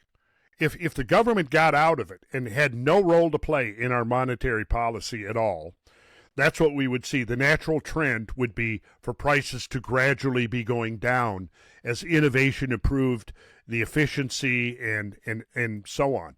So, we're paying, as much now, you say $1,000 for this phone, and $1,000 30 or 40 years ago was worth 20% of what it is now. So now, but the point is that under a free market, this would be paying $200 for this rather than $1,000.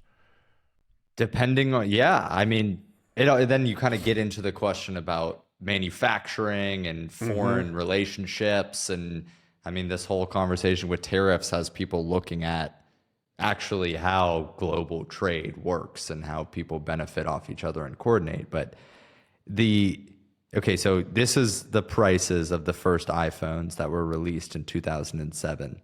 The 4 gigabyte model was $499 and the 8 gigabyte model was $599 with a 2-year contract through AT&T. Huh, okay. So the prices have doubled. And if we're to compare specs on this, I think this phone is a terabyte. I can look. Let's see just how much. What type of iPhone do you have, Randall? Do you know? I have an Android. Oh, you have an Android. I thought you just held up an iPhone there. Isn't that what this is? This an Android, isn't it? Yeah. It looks like a Samsung. Yeah, it suffered some abuse, taken some falls in my pocket when I've been tumbling down staircases and things. Okay, all right. I didn't realize you were a stunt double in your free time, Randall. Not anymore. There was a day. Okay, so this is an iPhone 15 Pro Max. It's got 512 gigabytes of capacity, so which is more than 100 times the first model. And I don't know, it's a bigger phone and stuff. And the price for this phone when I bought it was I think like $1,300, something like that. So it's more than doubled in price. It's like 2.5x. And that doubling in price is, I think if you broke it all down, looked at it, you'd see it's because of increasing of money supply, increasing of the raw materials, the increasing of the components, getting those made, et cetera. All of that, again, is going to be a function of ultimately of inflation and monetary policy. Because I'm guessing that they can produce these phones more efficiently now than they could in 2007. I think so, yeah. Yeah. I mean, that would be the natural learning curve. So, yeah, people they don't know these kind of things. They've been, half the population, I think, is brainwashed. I tell some of my liberal friends that, for all of the things that I dislike about Trump, he's done a few things right. We won't get into that. But I say, here's the thing. You're so down on Trump, but it's just like with the immigration thing. I don't like the way he's handling it. I don't like the heavy-handedness of it. I think there's a much more, a better way, a more ethical way of going about dealing with the problem. His solution to the problem, to me, is suboptimal for sure. But he didn't create the problem. The problem came 4 years of the Biden administration opening the borders. That's where the problem came from. Now, his way of solving the problem? No, I think, there's a way better way of doing it than he's doing it. But, I mean, those 4 years of Biden, I mean, how many millions of undocumented immigrants made it into the country? And then also, you got to go, okay, what is this? Americans are struggling. Many, many Americans are struggling, and we're allowing tens of thousands, hundreds of thousands of immigrants coming in, and we're giving them voucher cards for hotel rooms.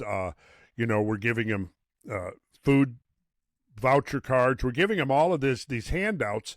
I don't know the total value of the handouts that were given to immigrants during the Biden years. But take a look, for example, a lot of the concern right now is Venezuelan gangs, right? And so a lot of the deportations have been supposed Venezuelan gangs. And I have no doubt that there are Venezuelan gang members in the U.S. They might be, once you get here, they might be doing whatever, bringing in fentanyl. They might be involved in setting up human trafficking networks. We don't really know. But here's the thing. What's going on in Venezuela right now? Well, it's the byproduct of a couple of things, and you can trace it directly to our own intervention, both militarily and economically.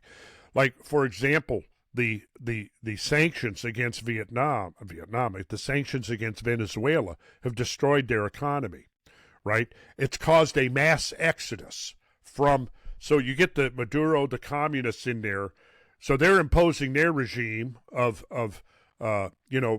imposing by force the lowest common denominator. Then our government imposes sanctions on them completely. Venezuela was the most oil-rich country in South America. They should have a booming economy. They should have multiple millionaires. But between centralized government power in the form of Marxism and then the U.S. response of these imposing these heavy sanctions has completely destroyed their economy. So now you have these wave after wave of people emigrating out, the great exodus. And where are they coming? They're coming here. And then you have the Biden administration that opened the borders, and they're all coming in here. But people don't seem to ask, well, why are all these people leaving their homeland and trying to get into the United States? You got to ask that question. And almost invariably, what you see is that the chaos that has led to these mass emigrations from these countries, our own government has had a big hand in that. Right? Now, I haven't done an in-depth study to really specifically clarify point by point, but I've seen enough to know that, yeah, you could say in a majority of the cases, our own government has had a major hand in the disruption that has led to, certainly to El Salvador. El Salvador has turned it around now. Yeah, but God, that prison system is horrible, horrible, horrible. And, I don't know if I can say that I support sending off these people to that prison system without due process of some kind, right? And so now you get the rabid right saying, oh, well, they're not U.S. citizens, they don't get rights. But, it's human rights. The Declaration of Independence, the Declaration says all men are created equal, that we're all endowed with inalienable rights. It doesn't say only American citizens. It says all people, right? That you have this inalienable right, not to steal from anybody, not to be deceitful or dishonest or kill or whatever, force yourself, use a force on somebody. But as long as you don't do that, you have a right to live your life and so on. Well, we need to come to grips with our own role in creating global chaos.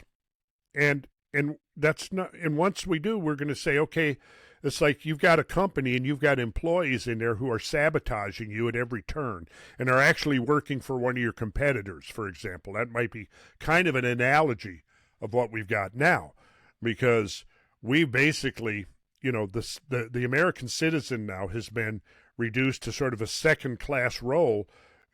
I went and had to pay $4,000 2 days ago to the federal government.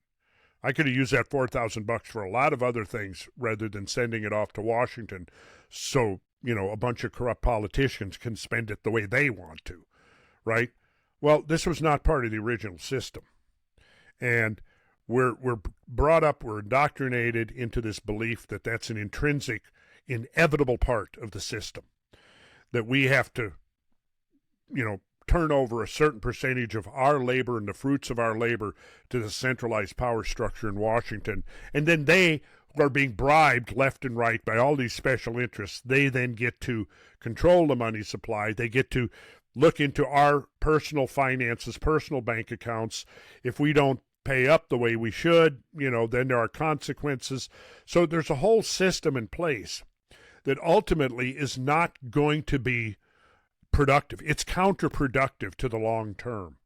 And the only way we're going to get evolved beyond that and get back to actually some original values, which in my mind, the original values, there's three of them, the three pillars you have to have. If you don't have three pillars on three legs on a stool, it's not going to stand up. to tip over, right?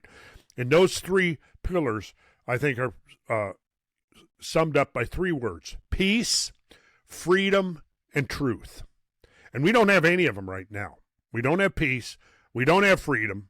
We don't have freedom when the government, when the state can, at will, declare to us, to dictate to us that we can't travel unless we have a federally approved type of ID.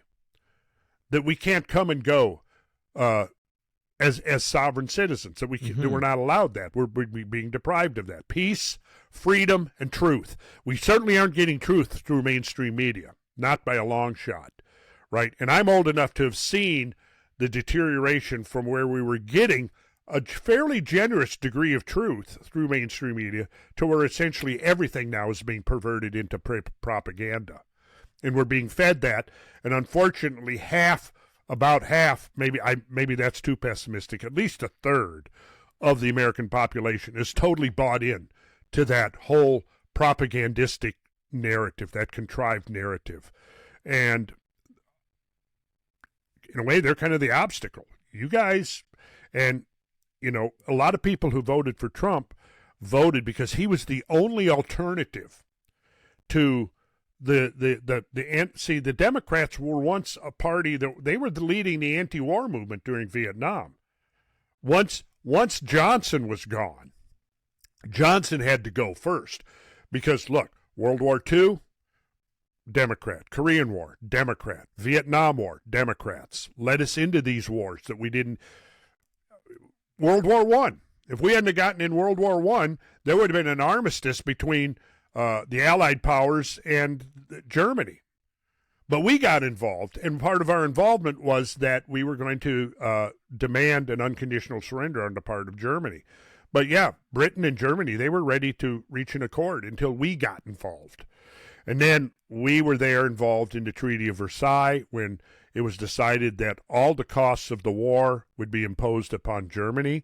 At the same time, their industrial heartland is being confiscated to make reparations to France primarily. And it imposed enormous hardships on people.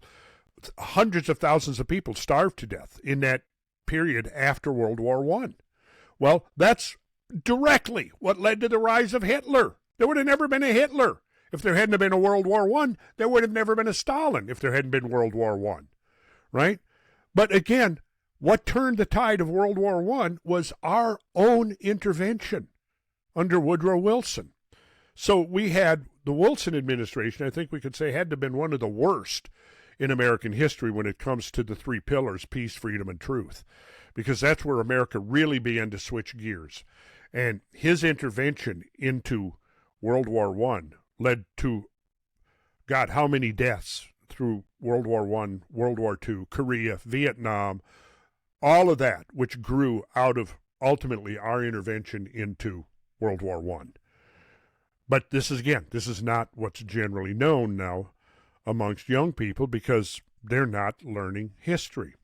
And they're coming out of the education systems having their heads stuffed full of, gender ideology, whatever. No, oh my, if I say that, am I transphobic? No, I'm not.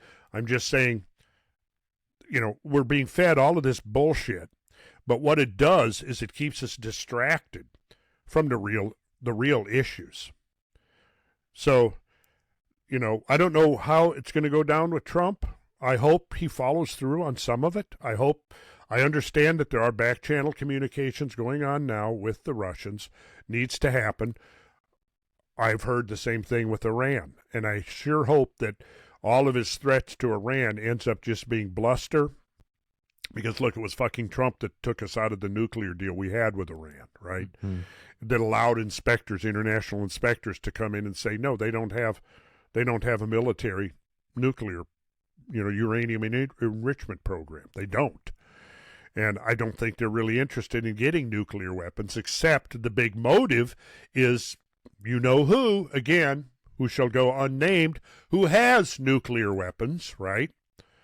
Right there in the smack dab in the center of the Middle East. I think their concern is probably justified considering what we've seen going on in the last year and a half or so. But yeah, leave Iran to its own devices, and what'll happen is the young people will grow up. They'll join the 21st century. The mullahs will lose credibility, and we'll get along fine with them. Right? Just leave them the fuck alone.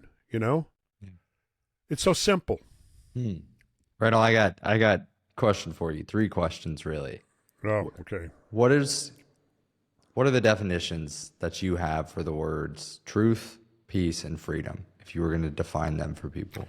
Peace. Okay, well, peace to me means not necessarily that you're nonviolent, but that you're not the aggressor. Now, I would be 100% in favor of the United States having a military policy of defending our homeland, right? Just like Switzerland, a larger version of Switzerland. And now you've got, in Switzerland, you've got a draft, and people, I think, have to serve 2 years, and then you have to go back regularly for training. And what do? I mean, think about this. Switzerland managed to come through unscathed through 2 world wars, where you had major imperial powers surrounding them at war with each other. Nobody wanted to go in and fuck with Israel. Why? Because Israel, they were known to be top-notch shots. There was a famous, during World War I, I wish I could dig this up, the original story. It may be anecdotal, but there was some German military officer who was kind of threatening one of the militia commanders of the Swiss militia. Right. You said Israel, but Switzerland, just clarify for people. Oh, yeah, not Israel, Switzerland, right. Now, Switzerland, so anyways, in this conversation, he said, well, what are you going to do if we send in our battalions and we decide to take you over? Because you need to ally with us or we're going to come in and kick your ass. And the response was, well, go ahead and try. What'll happen is all of the Swiss militia, all the farmers, all of the people of Switzerland who are well trained will all come out. They'll each take 1 shot and go home, and that'll be the end of your invasion. And nobody has attempted to subdue Switzerland. Why? Because literally they have a highly trained militia. They know how to use small arms. They know how to do search and rescue. They know how to handle a variety of weapons. Every Swiss household has some type of a machine gun in the household. In fact, they're required to, and they're trained in how to use it. Now imagine if every household in America had automatic weapons, knew how to use them. Now you could say, no guns everywhere, right? Well, why is it then that Switzerland's crime is such a per capita small fraction of America's crime, violent crime, right? Well, first of all, if you're a criminal in Switzerland and you go, I think I'm going to break into that house over there, it looks like they might have money. But you know that inside that house are owners that know how to use weapons and are armed. It's going to change the equation, isn't it? Right? Well, Switzerland has a military policy that's oriented towards defense of their territorial homeland. And we could implement a policy like that would actually be more effective because, look, we've got these 2 big moats. We've got the Atlantic and we've got the Pacific. So in order to attack us, what are you going to do? Well, you could use long-range ICBMs if you're not going to actually get in boats or airplanes and fly over. Well, I mean, the response to an actual attack on our homeland is going to be relatively a low-level response. You're not going to need long-range sophisticated weaponry like you are if you're having to forward base and go and conduct your military operations 5,000 miles away. Because everybody knows that the longer range the deployment is from your source of weapons and revenue, the more vulnerable places. And this is one of the reasons the U.S. lost the Vietnam War, is because our supply lines kept getting severed. And we bombed the shit out of Cambodia, Nixon did in his secret bombing campaign, in order to disrupt the supply lines. But it didn't work, right? Because they were so adaptable that you have the biggest military power on earth losing to a bunch of farmers that basically organized and fought us off. It took first fighting off the French, then fighting off the Americans, but in the end, they won. Now, whatever advantages they had, we had 1,000-fold in our geographic consideration. Right. So reorient military policy to the defense of our territorial homeland. And you would not even need to have compulsory training for people, because, look, if you had the opportunity, you said, okay, you come and you spend a year long. We're going to teach you wilderness survival. We're going to teach you small arms of all kinds. We're going to teach you how to, maybe rebuild an important type of a vehicle. We're going to teach you search and rescue. I tell you, I think you'd have people, young people. I know I would have been lining up for that when I was 18, 19, 20. Absolutely, I would have been. You don't even need compulsory draft. If you want to, but if you don't, then have other options. If I don't want to do that, what are other options that I could do to serve my country, right? Right. So to me, peace is not pacifist, really, in that sense. But it's just like I conduct my life. I don't aggress against anyone. When I was a kid, I was not a bully. You could look at it on that simplified level. Right. Using strength for defense and de-escalation. Yes. Freedom, we can, I think that the Founding Fathers defined that very well. And it comes down to a natural Bill of Rights, if you want to call it natural rights. You have the freedom to speak what you want. You have the freedom to say what you want, with some obvious common sense limitations, like you don't suddenly, the old cliche is you don't yell fire in a crowded movie theater, right? Well, that would be fraudulent. And I think there's a clear common sense line. But right now, the attempt is very much to impose the narrative on what people can say and not say. And part of it is because if you say something that goes outside the party line, they have the resources to do everything they can to discredit you, even though they're not physically restraining you or restricting. So, for example, we know that the Biden administration was putting pressure on social media companies to censor different points of view. Mm-hmm. Now, there's no place for that. Why? Because, first of all, under the American system, if you want to talk about equality, being a politician or being a government employee of whatever branch you are, whatever, doesn't give you natural rights that everyone else has by virtue of God or by virtue of nature, however you want to define it, okay? Being a politician now doesn't suddenly give you prerogatives and privileges that everybody else doesn't have. Now, that's different from in a free market. If you go work your ass off, take risks, come up with a service or a product that people want voluntarily with no coercion, and you provide jobs for people to satisfy that need or that want amongst people, well, that's fine. That's all comes under the free market, the definition of free market. So you've got the right to defend yourself. If somebody attacks you, aggresses against you, I would argue stringently that you have the right to do what's necessary to protect yourself. Or if your family or your loved ones are attacked or aggressed against, you have the right to do whatever it takes to deter that aggression, right? So you don't do that without provocation. But I consider that to be one of your fundamental rights. And I would think you might intellectually disagree with me, but if somebody comes and starts beating on you, I would think that in that circumstance, the reality of it would supersede whatever your philosophy was. It may be okay. Maybe you're such a pacifist that you would sit there passively and allow yourself to be aggressed against and your property to be taken, your person to be injured. However, which is still freedom. It is still freedom. However, my opinion, the moral line there is, okay, if you want to do that, but if you have loved ones, if you have children, then I say you're obligated to protect those children.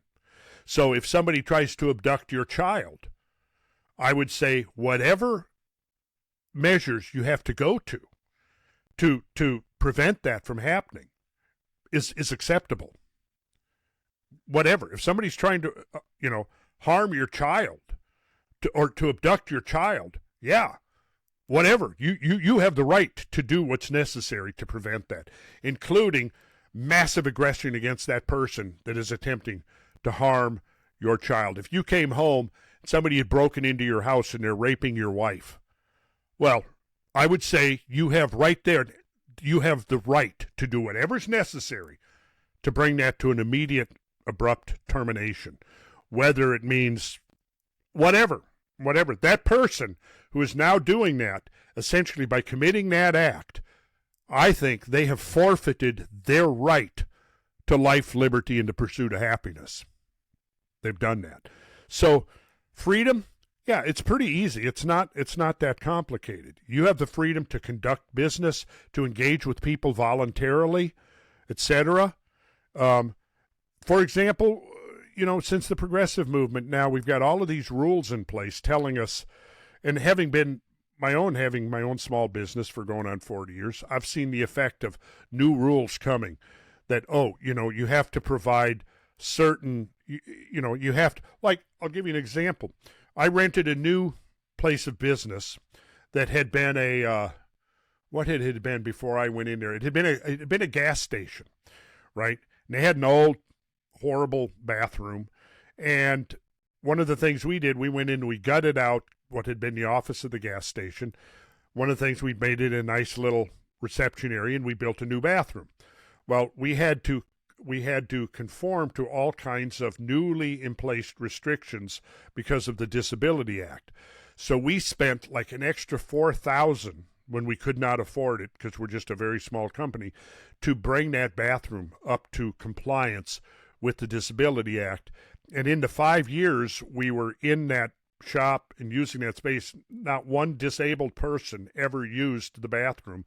And then when we were done and moved out, a pizza place moved in, and they gutted everything out and redid it all. Now, if you've got a restaurant, yeah, I could see you've got the public coming in on a daily basis, dozens of people. We were a small office, and somebody that came in, we might have a client come in once a week, maybe. That's completely different. But now you've got this bureaucratic approach that doesn't distinguish at all. It's just one size fits all. Right. That's basically it. That was not necessarily an appropriate, but when I was first hiring, I didn't have to. There was no question about on what basis am I hiring, other than, hey, do you know how to work a circular saw? Are you a good saw man? Are you a good, and deciding between me and the prospective employee how much they were going to get paid. Now, I went early on in the early 70s. I went and got jobs working for less than minimum wage so that I could get the opportunity to learn skills, right? Once I learned those skills, my market value went up. Yeah. Right? That's how it works, right? But that was a decision that was made between me and my employer. Yep. In 1966, minimum wage was $1.20 an hour. I went to work at a gas station for 6 months for 85 cents an hour, right? It was hard work, but I learned a bunch of stuff working at that gas station for 6 months. It was a little rural gas station at the intersection of Rockford Road and Highway 18, right there, almost in those earlier pictures we were looking at. But those 6 months that I worked there, I learned a whole bunch of stuff. I learned how to change oil. I learned how to, add all the fluids. I learned how to check tire pressure, all of this stuff that I didn't know how to do any of that. But then I worked. I was 15 years old. But, I figure that I was willing to do that work for 85 cents an hour. I was living at home, so I had no living expenses. I was able to save up that money that I was making at 85 cents an hour and go buy the Beatles, Revolver album for $3, right? So I was perfectly fine with that. I would come home from school. I would change out of my school clothes. Then I would run 2.5 miles to the gas station, over fields. I had a path going over the fields. I would run 2.5 miles to the gas station, and I would work there till 10 o'clock when they closed, and then my dad would come pick me up. That was typically my daily routine. Fall, late summer, fall, and early winter of 1966. But nobody came in and said, we're not going to allow you to work for less than $1.20. And had I came in here knowing nothing, I probably wasn't worth $1.20 an hour. You know what I mean? But I can tell you this.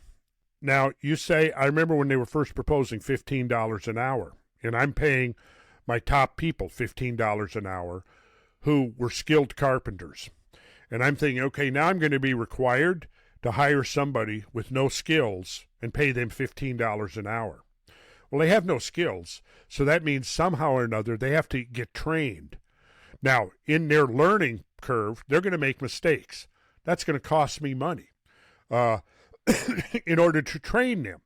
Somebody's got to stop what they're doing and say, this is how you operate this tool. This is how you do this. This is how you lay out the stud spacing for a wall. Whatever, right? So you hire somebody, you have to make an investment. You have to spend money to bring that person. Now, what's going to happen when you have a skilled carpenter who's making $15 an hour? Now somebody comes in who has no skills, and they're getting paid as much as the skilled carpenter who's got 3 to 5 years under his belt. Well, you got to pay them $20 an hour or $25 an hour. That's pure inflation. And it's such a simple concept that if you force employers to pay high, now the price, we got to pay $25 an hour minimum wage. This is what I've recently heard, and I knew this was happening. I said you raise the minimum wage to $15 an hour. It's soon going to be $20 an hour, then $25 an hour. Because here's what happens: if I have to pay my team, my carpenters, $15 an hour, and invest the time to train them and teach them and pay for the mistakes they make while they're learning, and I have to increase the hourly wage of my skilled people, I have to raise the costs of my business are going way up. I have to raise my prices. Well, that's the other dimension of economics that it seems like a lot of well-meaning people on the liberal side of the spectrum don't understand that basic concept, right? So, okay, so back to the freedom question. It sounds like your connection between all of the points that you made there, if I can try to synthesize it, is the ability for us to protect ourselves as well as make our own choices regardless of, I guess, government or the hand involvement, where yes, the line is drawn at what you said of non-hateful actions, I guess you could say. Well, in my mind, freedom also means hateful speech. Like, right. Somebody goes online and this, I'm seeing this now. If somebody goes online and says, "Oh, Randall Carlson is full of shit," okay, dude, whatever. You can say that. It doesn't affect me really, because for every guy that says that, there's 8 or 10 people that says, "No, man, you're the one who's full of shit," because you don't even listen to what he's saying, right? And I think you could even state this here, where it's like, when we're talking about freedom as a general concept, I would make the bet that person's probably not very free in their expression in their life. No, probably not. Probably not. And they're a product of, the government education monopoly. And that's another part of it, is because that's a big thing that compromises our freedom, is the government being able to control the narrative through the educational system, which after World War II, that was a whole strategy, which was, they started the interstate highway system in the 50s, right? So the federal government was able to force states to consolidate their many, many small, widely dispersed, more or less autonomous school districts into these giant mega school districts by withholding federal highway funds. That was the stick that was being used. Well, if you consolidate all of your school districts so there's only 5% or 10% of the school districts now, that's all going to be a whole lot easier for us to control from a central authority. But in order to get you to do that, we're going to give you all these billions of dollars in federal highway money, and you can become part of the interstate highway system. And that's how they did it. They pressured the states into consolidating many small districts, school districts that were locally controlled. There was no federal government involved at all. The final coup of the government takeover of education was 1979 with the creation of the, what do you call it? The Board of Educators? Is that what you're saying? No, not Board of Educators. The thing that the education monopoly. I must be getting tired. For me to not be able to remember that. The Department of Education in the United States, is what you mean? Yes, the Department of the DOE, the Department of Education. That's right. So that came along in 1979, and curiously, coincidentally, right within the formation of this giant centralized monopolistic bureaucracy, education standards started declining, and they've declined ever since. When Jimmy Carter, right? Yep. And, it was well-meaning, but like so much, it was a move away from freedom. It was a move away from autonomous control. And, yeah, it wasn't a perfect system. No, it absolutely wasn't. But I'll tell you what, if something isn't working right, it's much easier to change on the local level than it is the federal level by orders of magnitude. But so, I hear this, people getting hysterical on the left about Trump talking about getting rid of the Department of Education. That's one thing where I 100% would back him, because I've advocated for getting rid of that monstrosity for decades.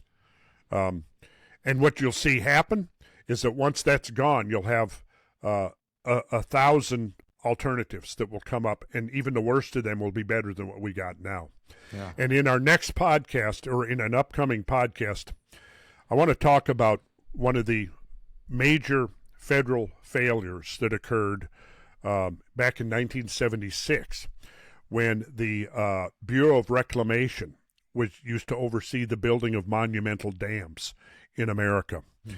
And this started, the Bureau of Reclamation built two of the most magnificent monumental dams ever conceived and constructed, which was Hoover Dam, which used to be called Boulder Dam, and Grand Coulee Dam.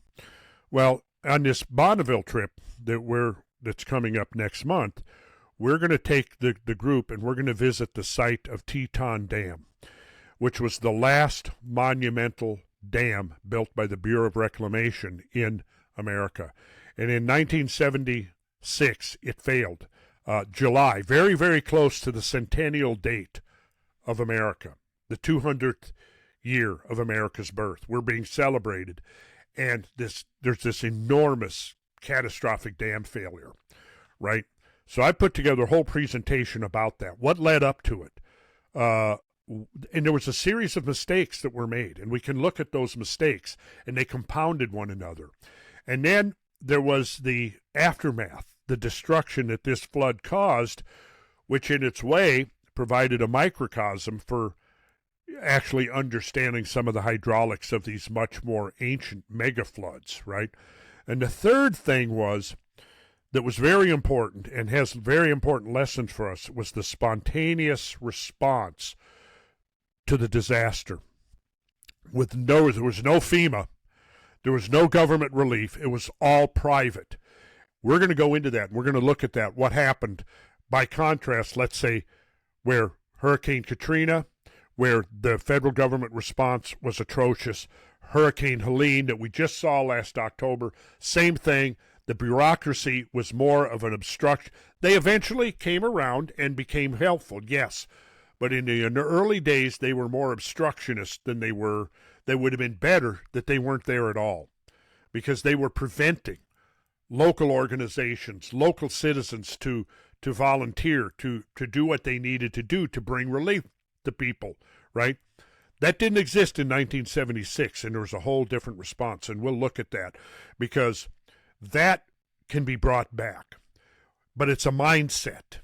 It's a type of consciousness that you're local, you're part of a community, and if the community is distressed, people don't have to be coerced. They're coming out in droves to do what they can to help.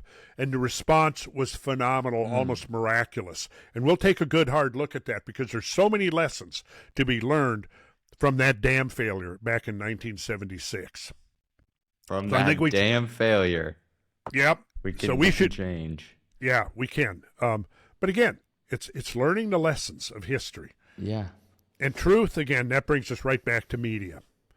And, of course, media is being bribed. And they're also, again, under the control, they're under the thumb of the almighty state, right? So we know that what's his name, the head of Facebook, what's his name? Mark Zuckerberg.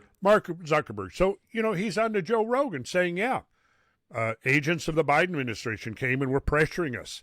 This is what we find out now. And I think that's only the tip of the iceberg. That controlling of the media and the narrative that's sanitized and going out to the American people. And then the fact that they were going to try to create this disinformation bureaucracy. Like, give me a break. When the government, is the biggest source of disinformation and misinformation, and now you want to control forget that. Forget that. It's forget ridiculous. Forget it. Get out of here with that. It's almost like Coca-Cola or let's say major food companies controlling the curriculum of the healthcare system and what we're educating doctors with. Well, in a sense, isn't that what Big Pharma is doing? That is literally, Coca-Cola is the number one financier of the medical school curriculum on the majority of universities in the United States. I didn't know that. Nestle and Coca-Cola. Nestle. And to think that when I was a kid, I used to drink Nestle's chocolate milk. So, they have swindled us, Randall. I drink it too. Oh my God. I'm going to have to switch back to what? Ovaltine? I guess. Yeah, that bullshit. But at least we know that we'll always have good chocolate powder if we trust them to tell us what to eat and what to educate our doctors with. Well, look what the free market has done. When I remember when the first yogurt came on the market, it was one brand, Dannon, and it was 35 cents for an 8-ounce cup, 30 cents maybe. Now you go there, and what is there, 100 different kinds of yogurt?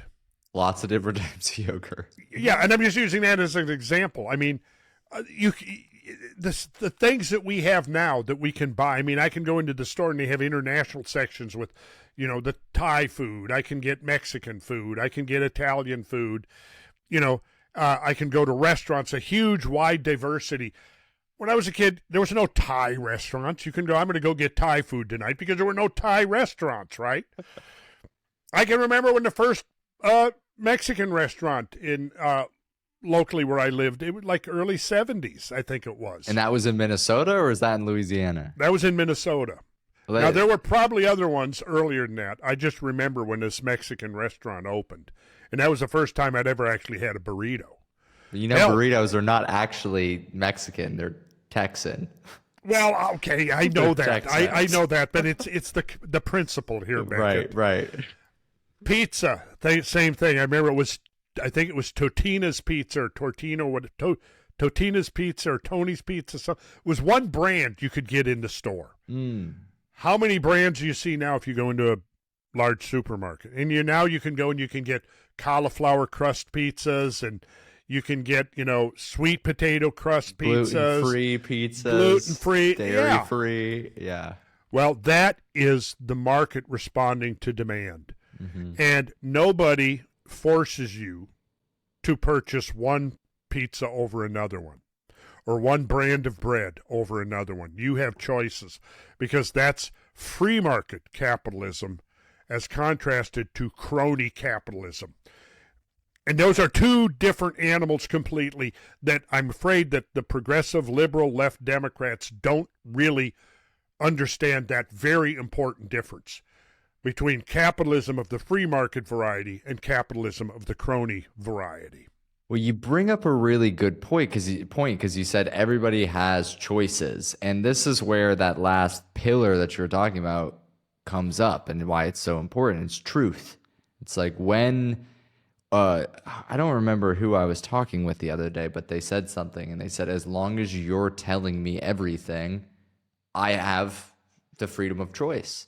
But when you don't tell somebody everything, Right. or you manipulate them, or you feed them misinformation, disinformation, you're then being essentially dishonest, which does not give them the freedom of choice, which you then take away somebody's power of true choice. That's why right. truth is so important in this. Yes, absolutely. And, you know, if you don't like Walmart, nobody is forcing you to patronize Walmart. But if I don't like Boeing getting my money to build 2,000-pound bombs, I don't have that choice. I don't have the freedom to say, I don't want my money to go to Boeing because they're building bombs with it. You see? Yeah. There's that's cronyism. And so the arms industry is bribing politicians.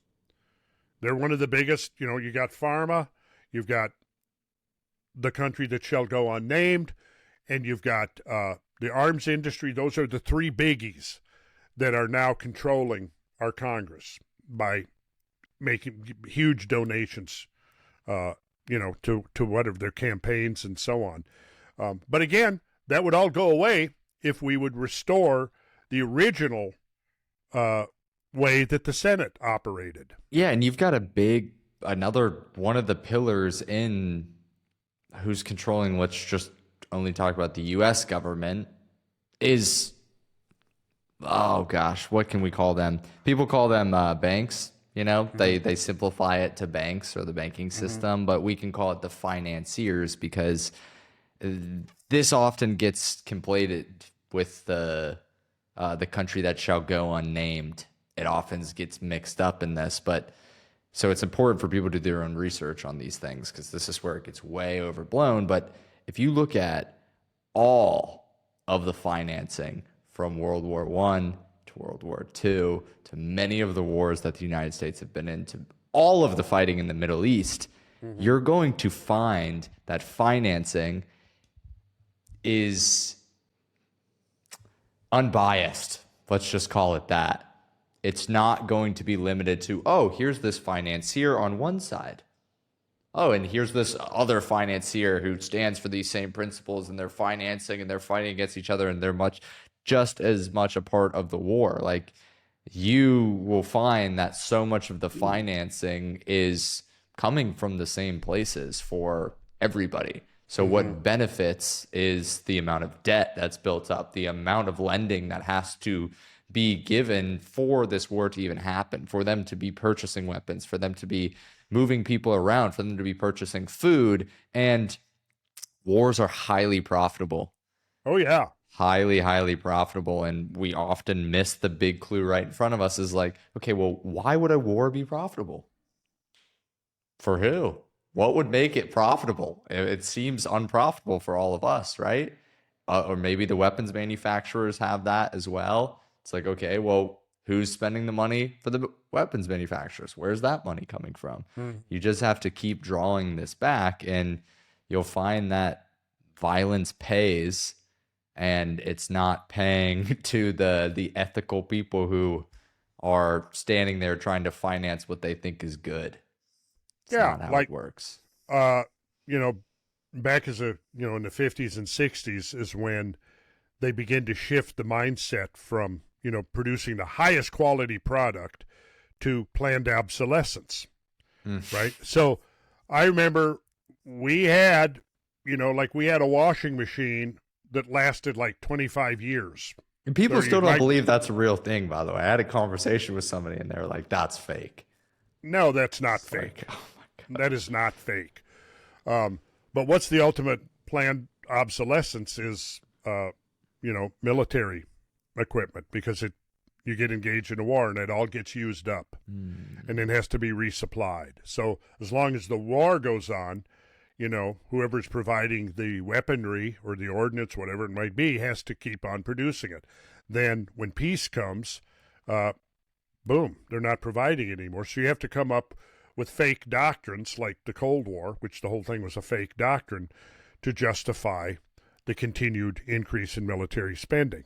And, you know, because of the fact that it's the way I look at things, that even things I don't like and don't disagree with, if they're happening out there in the real world, how do we salvage them and try to extract some kind of positive effect out of it, right? Well, to me, what the arms race did during the Cold War was, there wouldn't have been, look, one of the things that was the byproduct of the Cold War was the space race, right? Because Soviet Union launched Sputnik in, what was it, 57, I believe? And that's what launched the space race. Well, when we began the Mercury program and the Gemini program and ultimately the Apollo program, we took what we had learned by building intercontinental missiles whose purpose was to deliver nuclear warheads around the world. And we were able to adapt that technology to lift, astronauts up to space and return them to Earth. Now, that, I think, again, is a precedent that we can learn from, is that a lot of the technologies that are being developed for warfare can be adapted to peaceful uses, particularly into the economic expansion and development and colonization of space, the industrial expansion into space, because we're still a ways away from it. But, just like if you go back to the 1600s, the Europeans were still a century away from being able to exploit the virtually unlimited resources of the Western Hemisphere, but eventually we did. And as bad as our treatment of the Native Americans was, and we could have done what we did without that, without the mistreatment of the Native Americans, we could have. But again, when you look at the organized pogroms of mistreatment of the Native Americans, the Indian Wars and stuff, the forced displacement of Native Americans from their homelands, it was all being spearheaded by the federal government, and it particularly accelerated after the Union armies won the Civil War. Now you bring Sheridan and Sherman back home. What are you going to do with them? Well, you've gone down, you've obliterated the South, their attempts to secede, right? You've justified it on the goal of eliminating slavery, even though that was only the stated goal, not the real goal. The real goal was economic, and that's a whole other discussion that we could have at some point. But what do? You redeploy them to the western frontier. It was Sheridan, after the Union Army was redeployed, it was Sheridan that came up. He was a wonderful man. He came up with the idea that we could give the Indians blankets, right? Because we deprived them of their ability to basically keep themselves warm during the winter. So we'll give them blankets, except that we'll infect those blankets with smallpox, right? Oh, here's another thing we can do. The Plains Indians that are impeding the railroad interests, that are bribing politicians, the Native Americans are, obstructing them, and they have to be cleared out. What's the best way to do that? Well, because the Plains Indians, the foundation of their economic system was the buffalo, what we could do is, it was Sheridan, again, came up with the idea of exterminating the buffalo.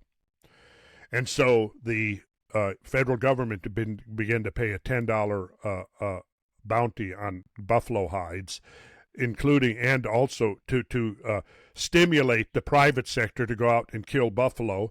And they sent soldiers out, and they did mass slaughters of buffalo. Again, this is never taught in history, that the near extinction of the American bison was almost the result of the federal government. Of government policy, yes. Oh, my gosh. Yeah. I mean, again, yeah. Wow. But there's other lessons to be learned there. I mean, the whole species came to within, a few hundred individuals?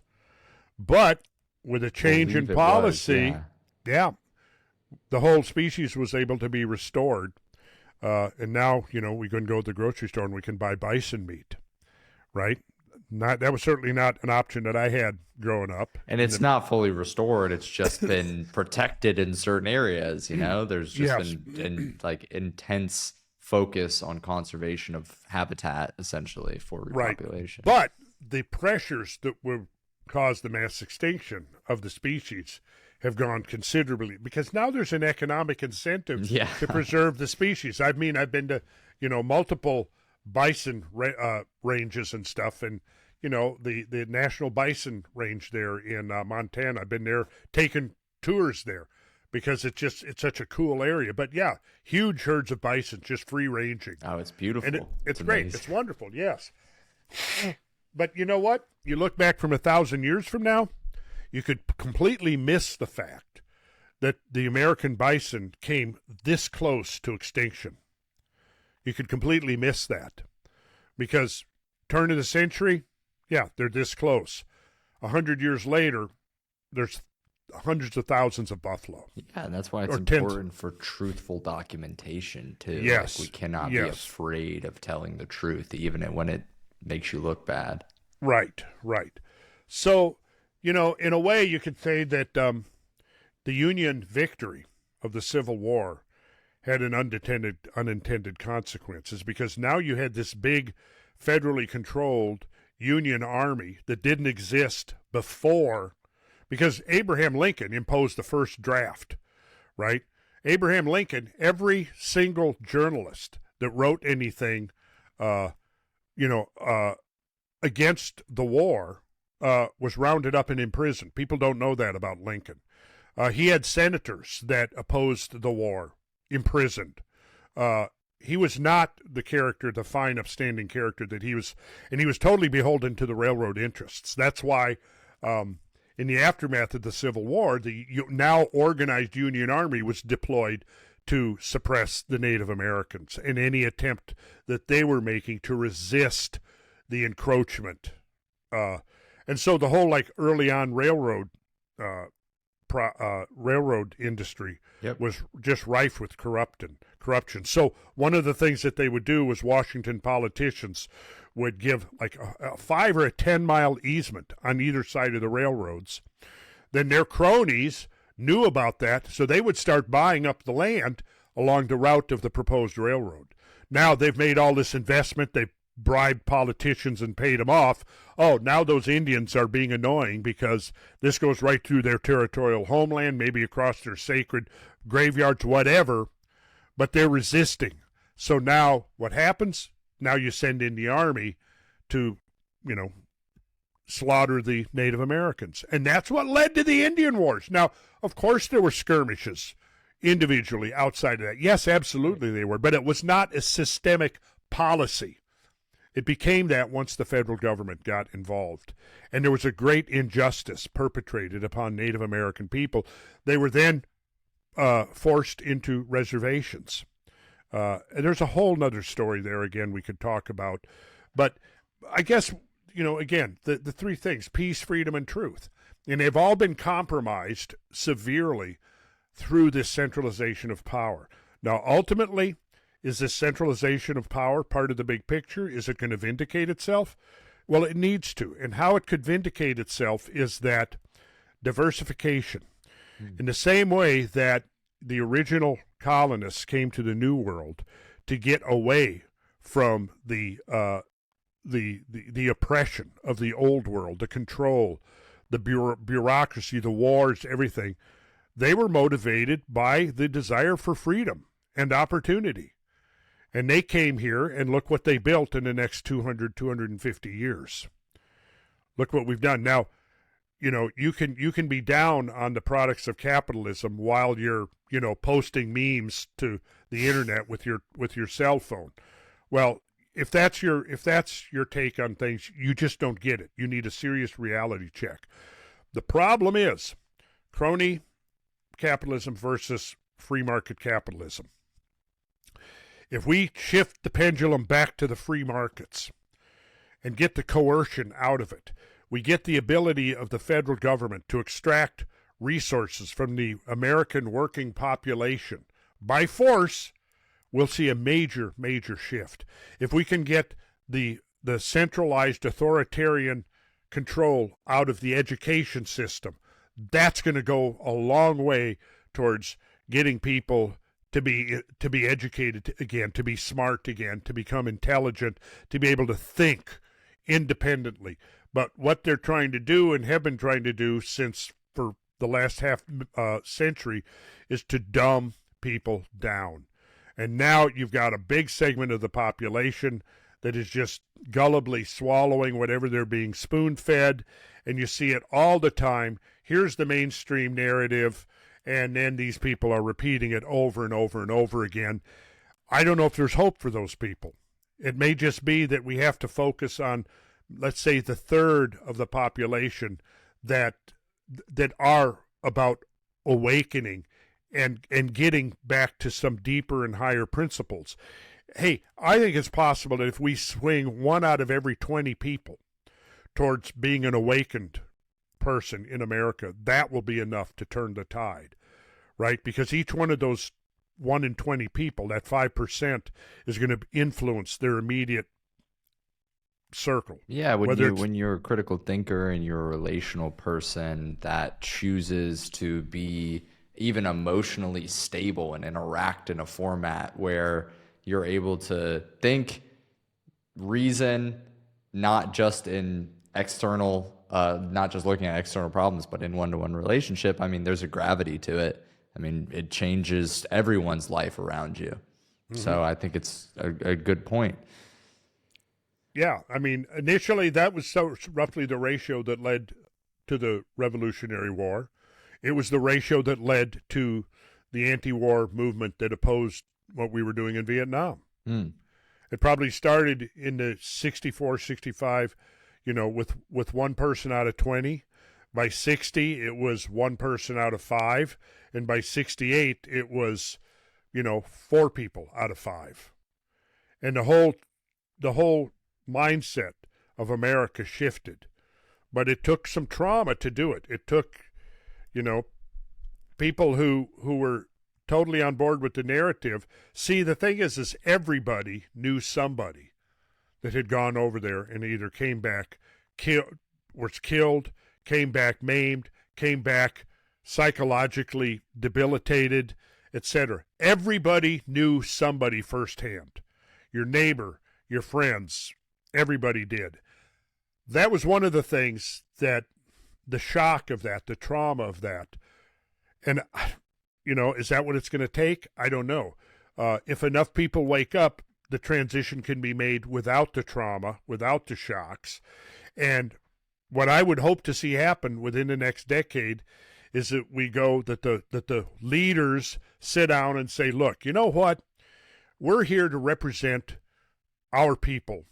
And what's best for our people is not that we go to war with each other, but that we set aside maybe political differences in political philosophy, and we figure out how we can work together. And I think it actually could work, because what has history shown is that, well, hey, yeah, so Vietnam became communist, right?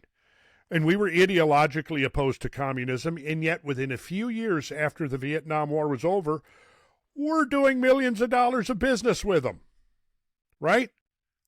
Well, who now is going to say, oh, we can't be doing business with Vietnamese people. Those people are our enemies.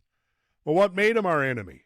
Well, what made them the enemy was, well, one, they had a different ideology, and the idea was to go stop communism, so we intervened because we believed that there were huge reservoirs of oil in the Gulf of Tonkin was the main motivation, why we didn't want Indochina to fall to the communists, right? So we were motivated by an economic agenda right there, right? Mm-hmm. But when it came down to it, once the war was over, we set aside our differences and we became trading partners. And now, I have, like I said, I was this week in visiting my accountant, and he's Vietnamese. And I'm in that room full of 20 Vietnamese, some of them which were some very attractive young Vietnamese ladies. But in there, I did not feel, oh my God, these are Vietnamese people. And I feel threatened. Well, they were never a threat to us. How could they have been a threat to us when they had no Navy and they had no Air Force? Yeah. How were they going to get here? They weren't going to swim. Were they going to go, in canoes and rowboats to cross the ocean to get here to attack us? No, they were never a threat at all to us, just like Iran is not a threat to us right now. Iran doesn't want war with us, but you know who does. But, that's my point, is that, look, we can work with China. We can work with Russia. We can work with Iran, right? Why? Because in front of us is looming this incredible mega opportunity that we can take the wealth and riches of our free economy up to an exponentially expanded level by realizing that if we work together, we can begin to harvest the resources of the cosmos, literally, harvest the resources of space. And we can within a century, probably less than that, probably within 50 years, we could offload our entire industrial basis of our civilization from the planet. Now, if you're an environmentalist, you should be getting 100% behind that, because I think we're on the verge of technological breakthroughs that would allow us to so streamline our technology. It will allow us set the free market free, set the power of innovation free, stimulate it.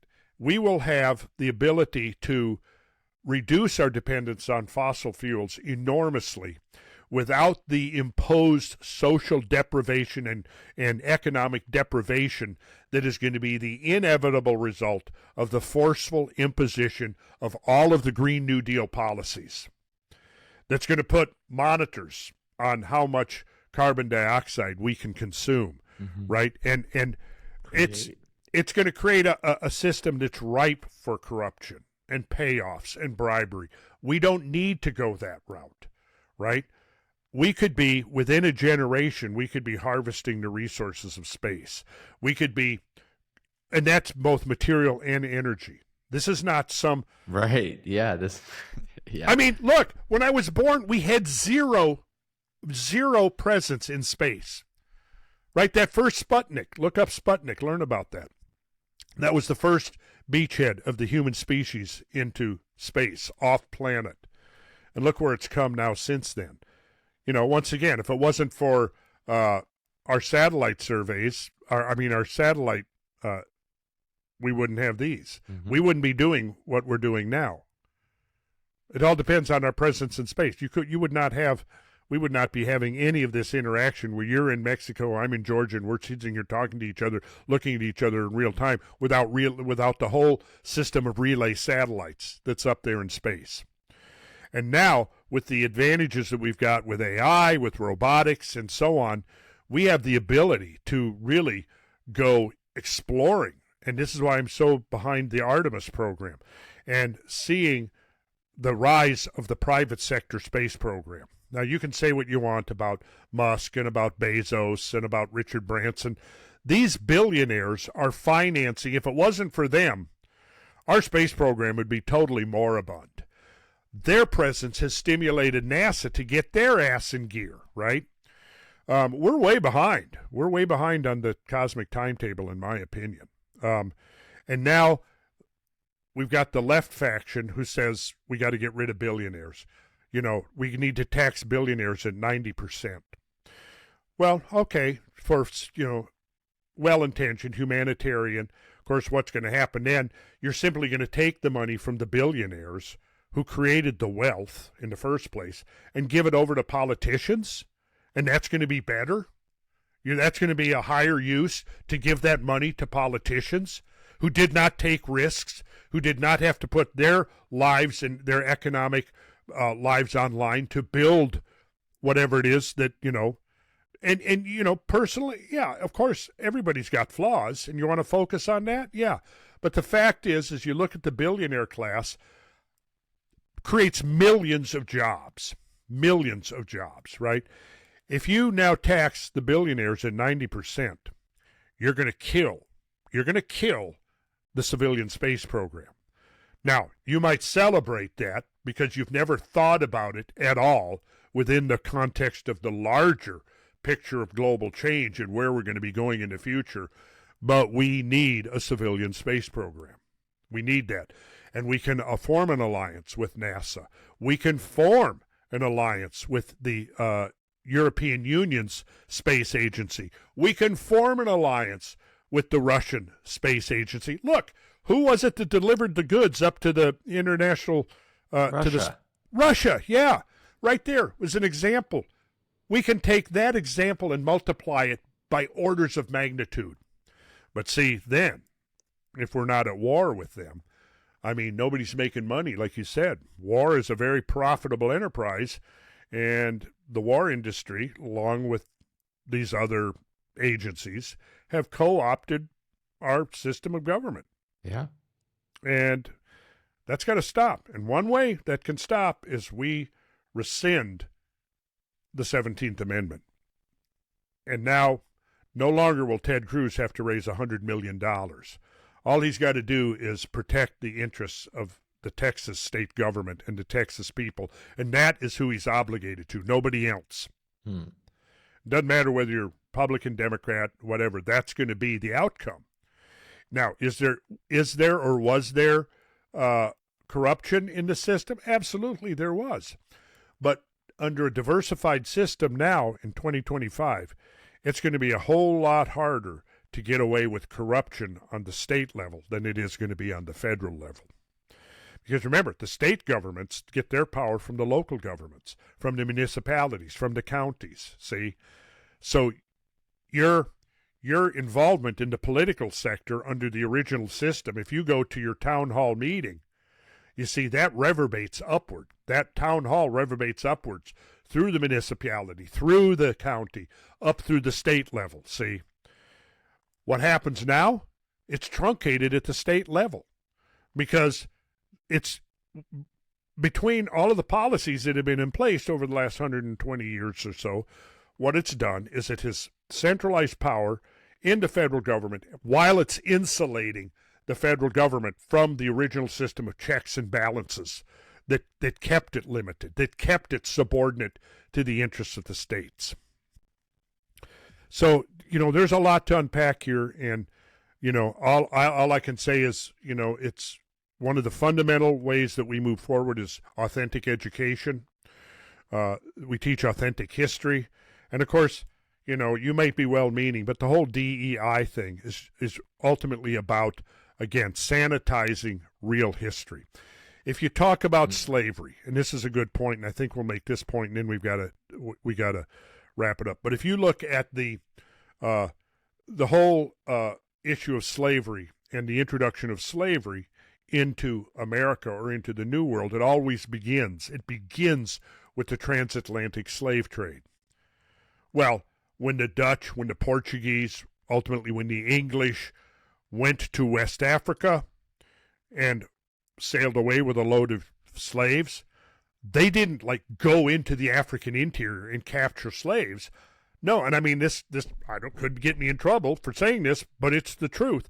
There was a flourishing slave trade already there. They didn't go and capture slaves, they bought slaves. Africans were enslaving each other, just like virtually every culture in the world throughout of history at one time or another have enslaved other people. Now, slave, though even the word comes from Slavic, right? Because the Slavs were white slaves, right? People forget that. But it's important to go back and realize that there was already, in many parts of the world, flourishing slave trade, and that simply got imported into the U.S. And you can see that it then became economically entrenched, and that's another whole discussion that needs to happen between the founding of America and the Civil War. Had the Civil War not occurred, it's likely that within 10 years slavery would have been abolished in America anyway, because it was already becoming economically counterproductive. Because with technological and industrial advances, it was a lot more efficient to use machines and things than human labor. And this was the natural trend. The natural trend was that, it's just like in Brazil, they never had a civil war, but they had more slaves than the U.S. But slavery became obsolete as Brazil advanced industrially. History is a lot more nuanced and colorful than we've been taught.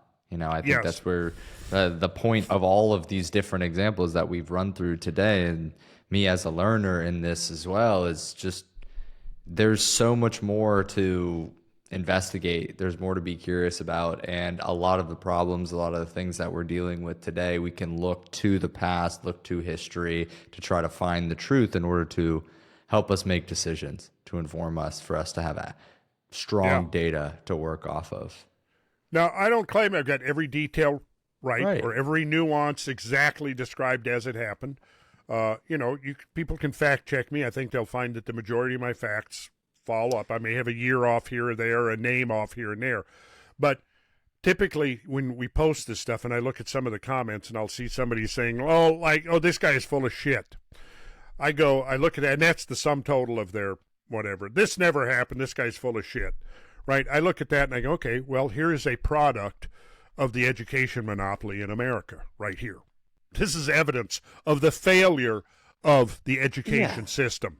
Yeah, and hopefully the intention behind this podcast is for this to be a format where people can engage and can learn and can, I think from my perspective where I sit, I'm trying to learn from you. After I get off these podcasts, I research the things that are said. This doesn't just end at us sitting here, and that's the invitation that we're trying to extend through this. That's kind of the whole idea of we're investigating the big picture. And the reason why we're investigating the big picture is so we as humans can coordinate from a similar standpoint. So we have similar information. Even if we've investigated it and come to different conclusions, we're still working with the facts. We're still working with similar information to be able to coordinate on how we decide to move forward as humanity. And this is our small rock in the pond towards that. So, yeah, thank you, Randall. This was a lot of fun, too. It's a journey through your life and your perspective on a lot of things. Well, I've lived it. So and I've thought ever since I was a kid. I was encouraged to read.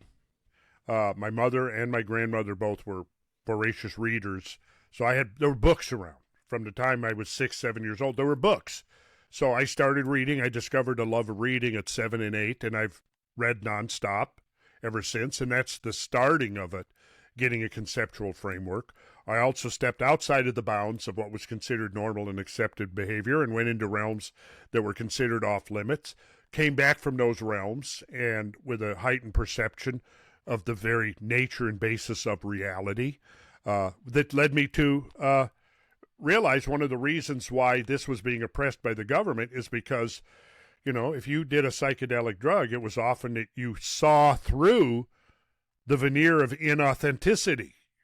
That was one of the major outcomes of that, and that's why it was so dangerous and had to be outlawed and suppressed rather than allowed to emerge and evolve as a modality that could heal our psychic ailments. And ultimately, all of these, so many of the problems are the direct consequence of psychic ailments, then translate into the physical ailments and the things that separate us and divide us and so on. There's so much more we could talk about. Oh, yeah. We have been talking about these major global events that we need to circle back to. Why? Because just as these major disrupting events within the continuum of nature, within the continuum of civilization and society, can cause tremendous setbacks, resets, if you will, and ancient cultures had to adapt and survive in order for us to even be here. Well, the kinds of disruptive events that have occurred over and over and over again in the history of the world and in the history of civilization are going to continue to happen. And one of the lessons that we're going to take when we look at this is why I think that Teton Dam disaster is so important.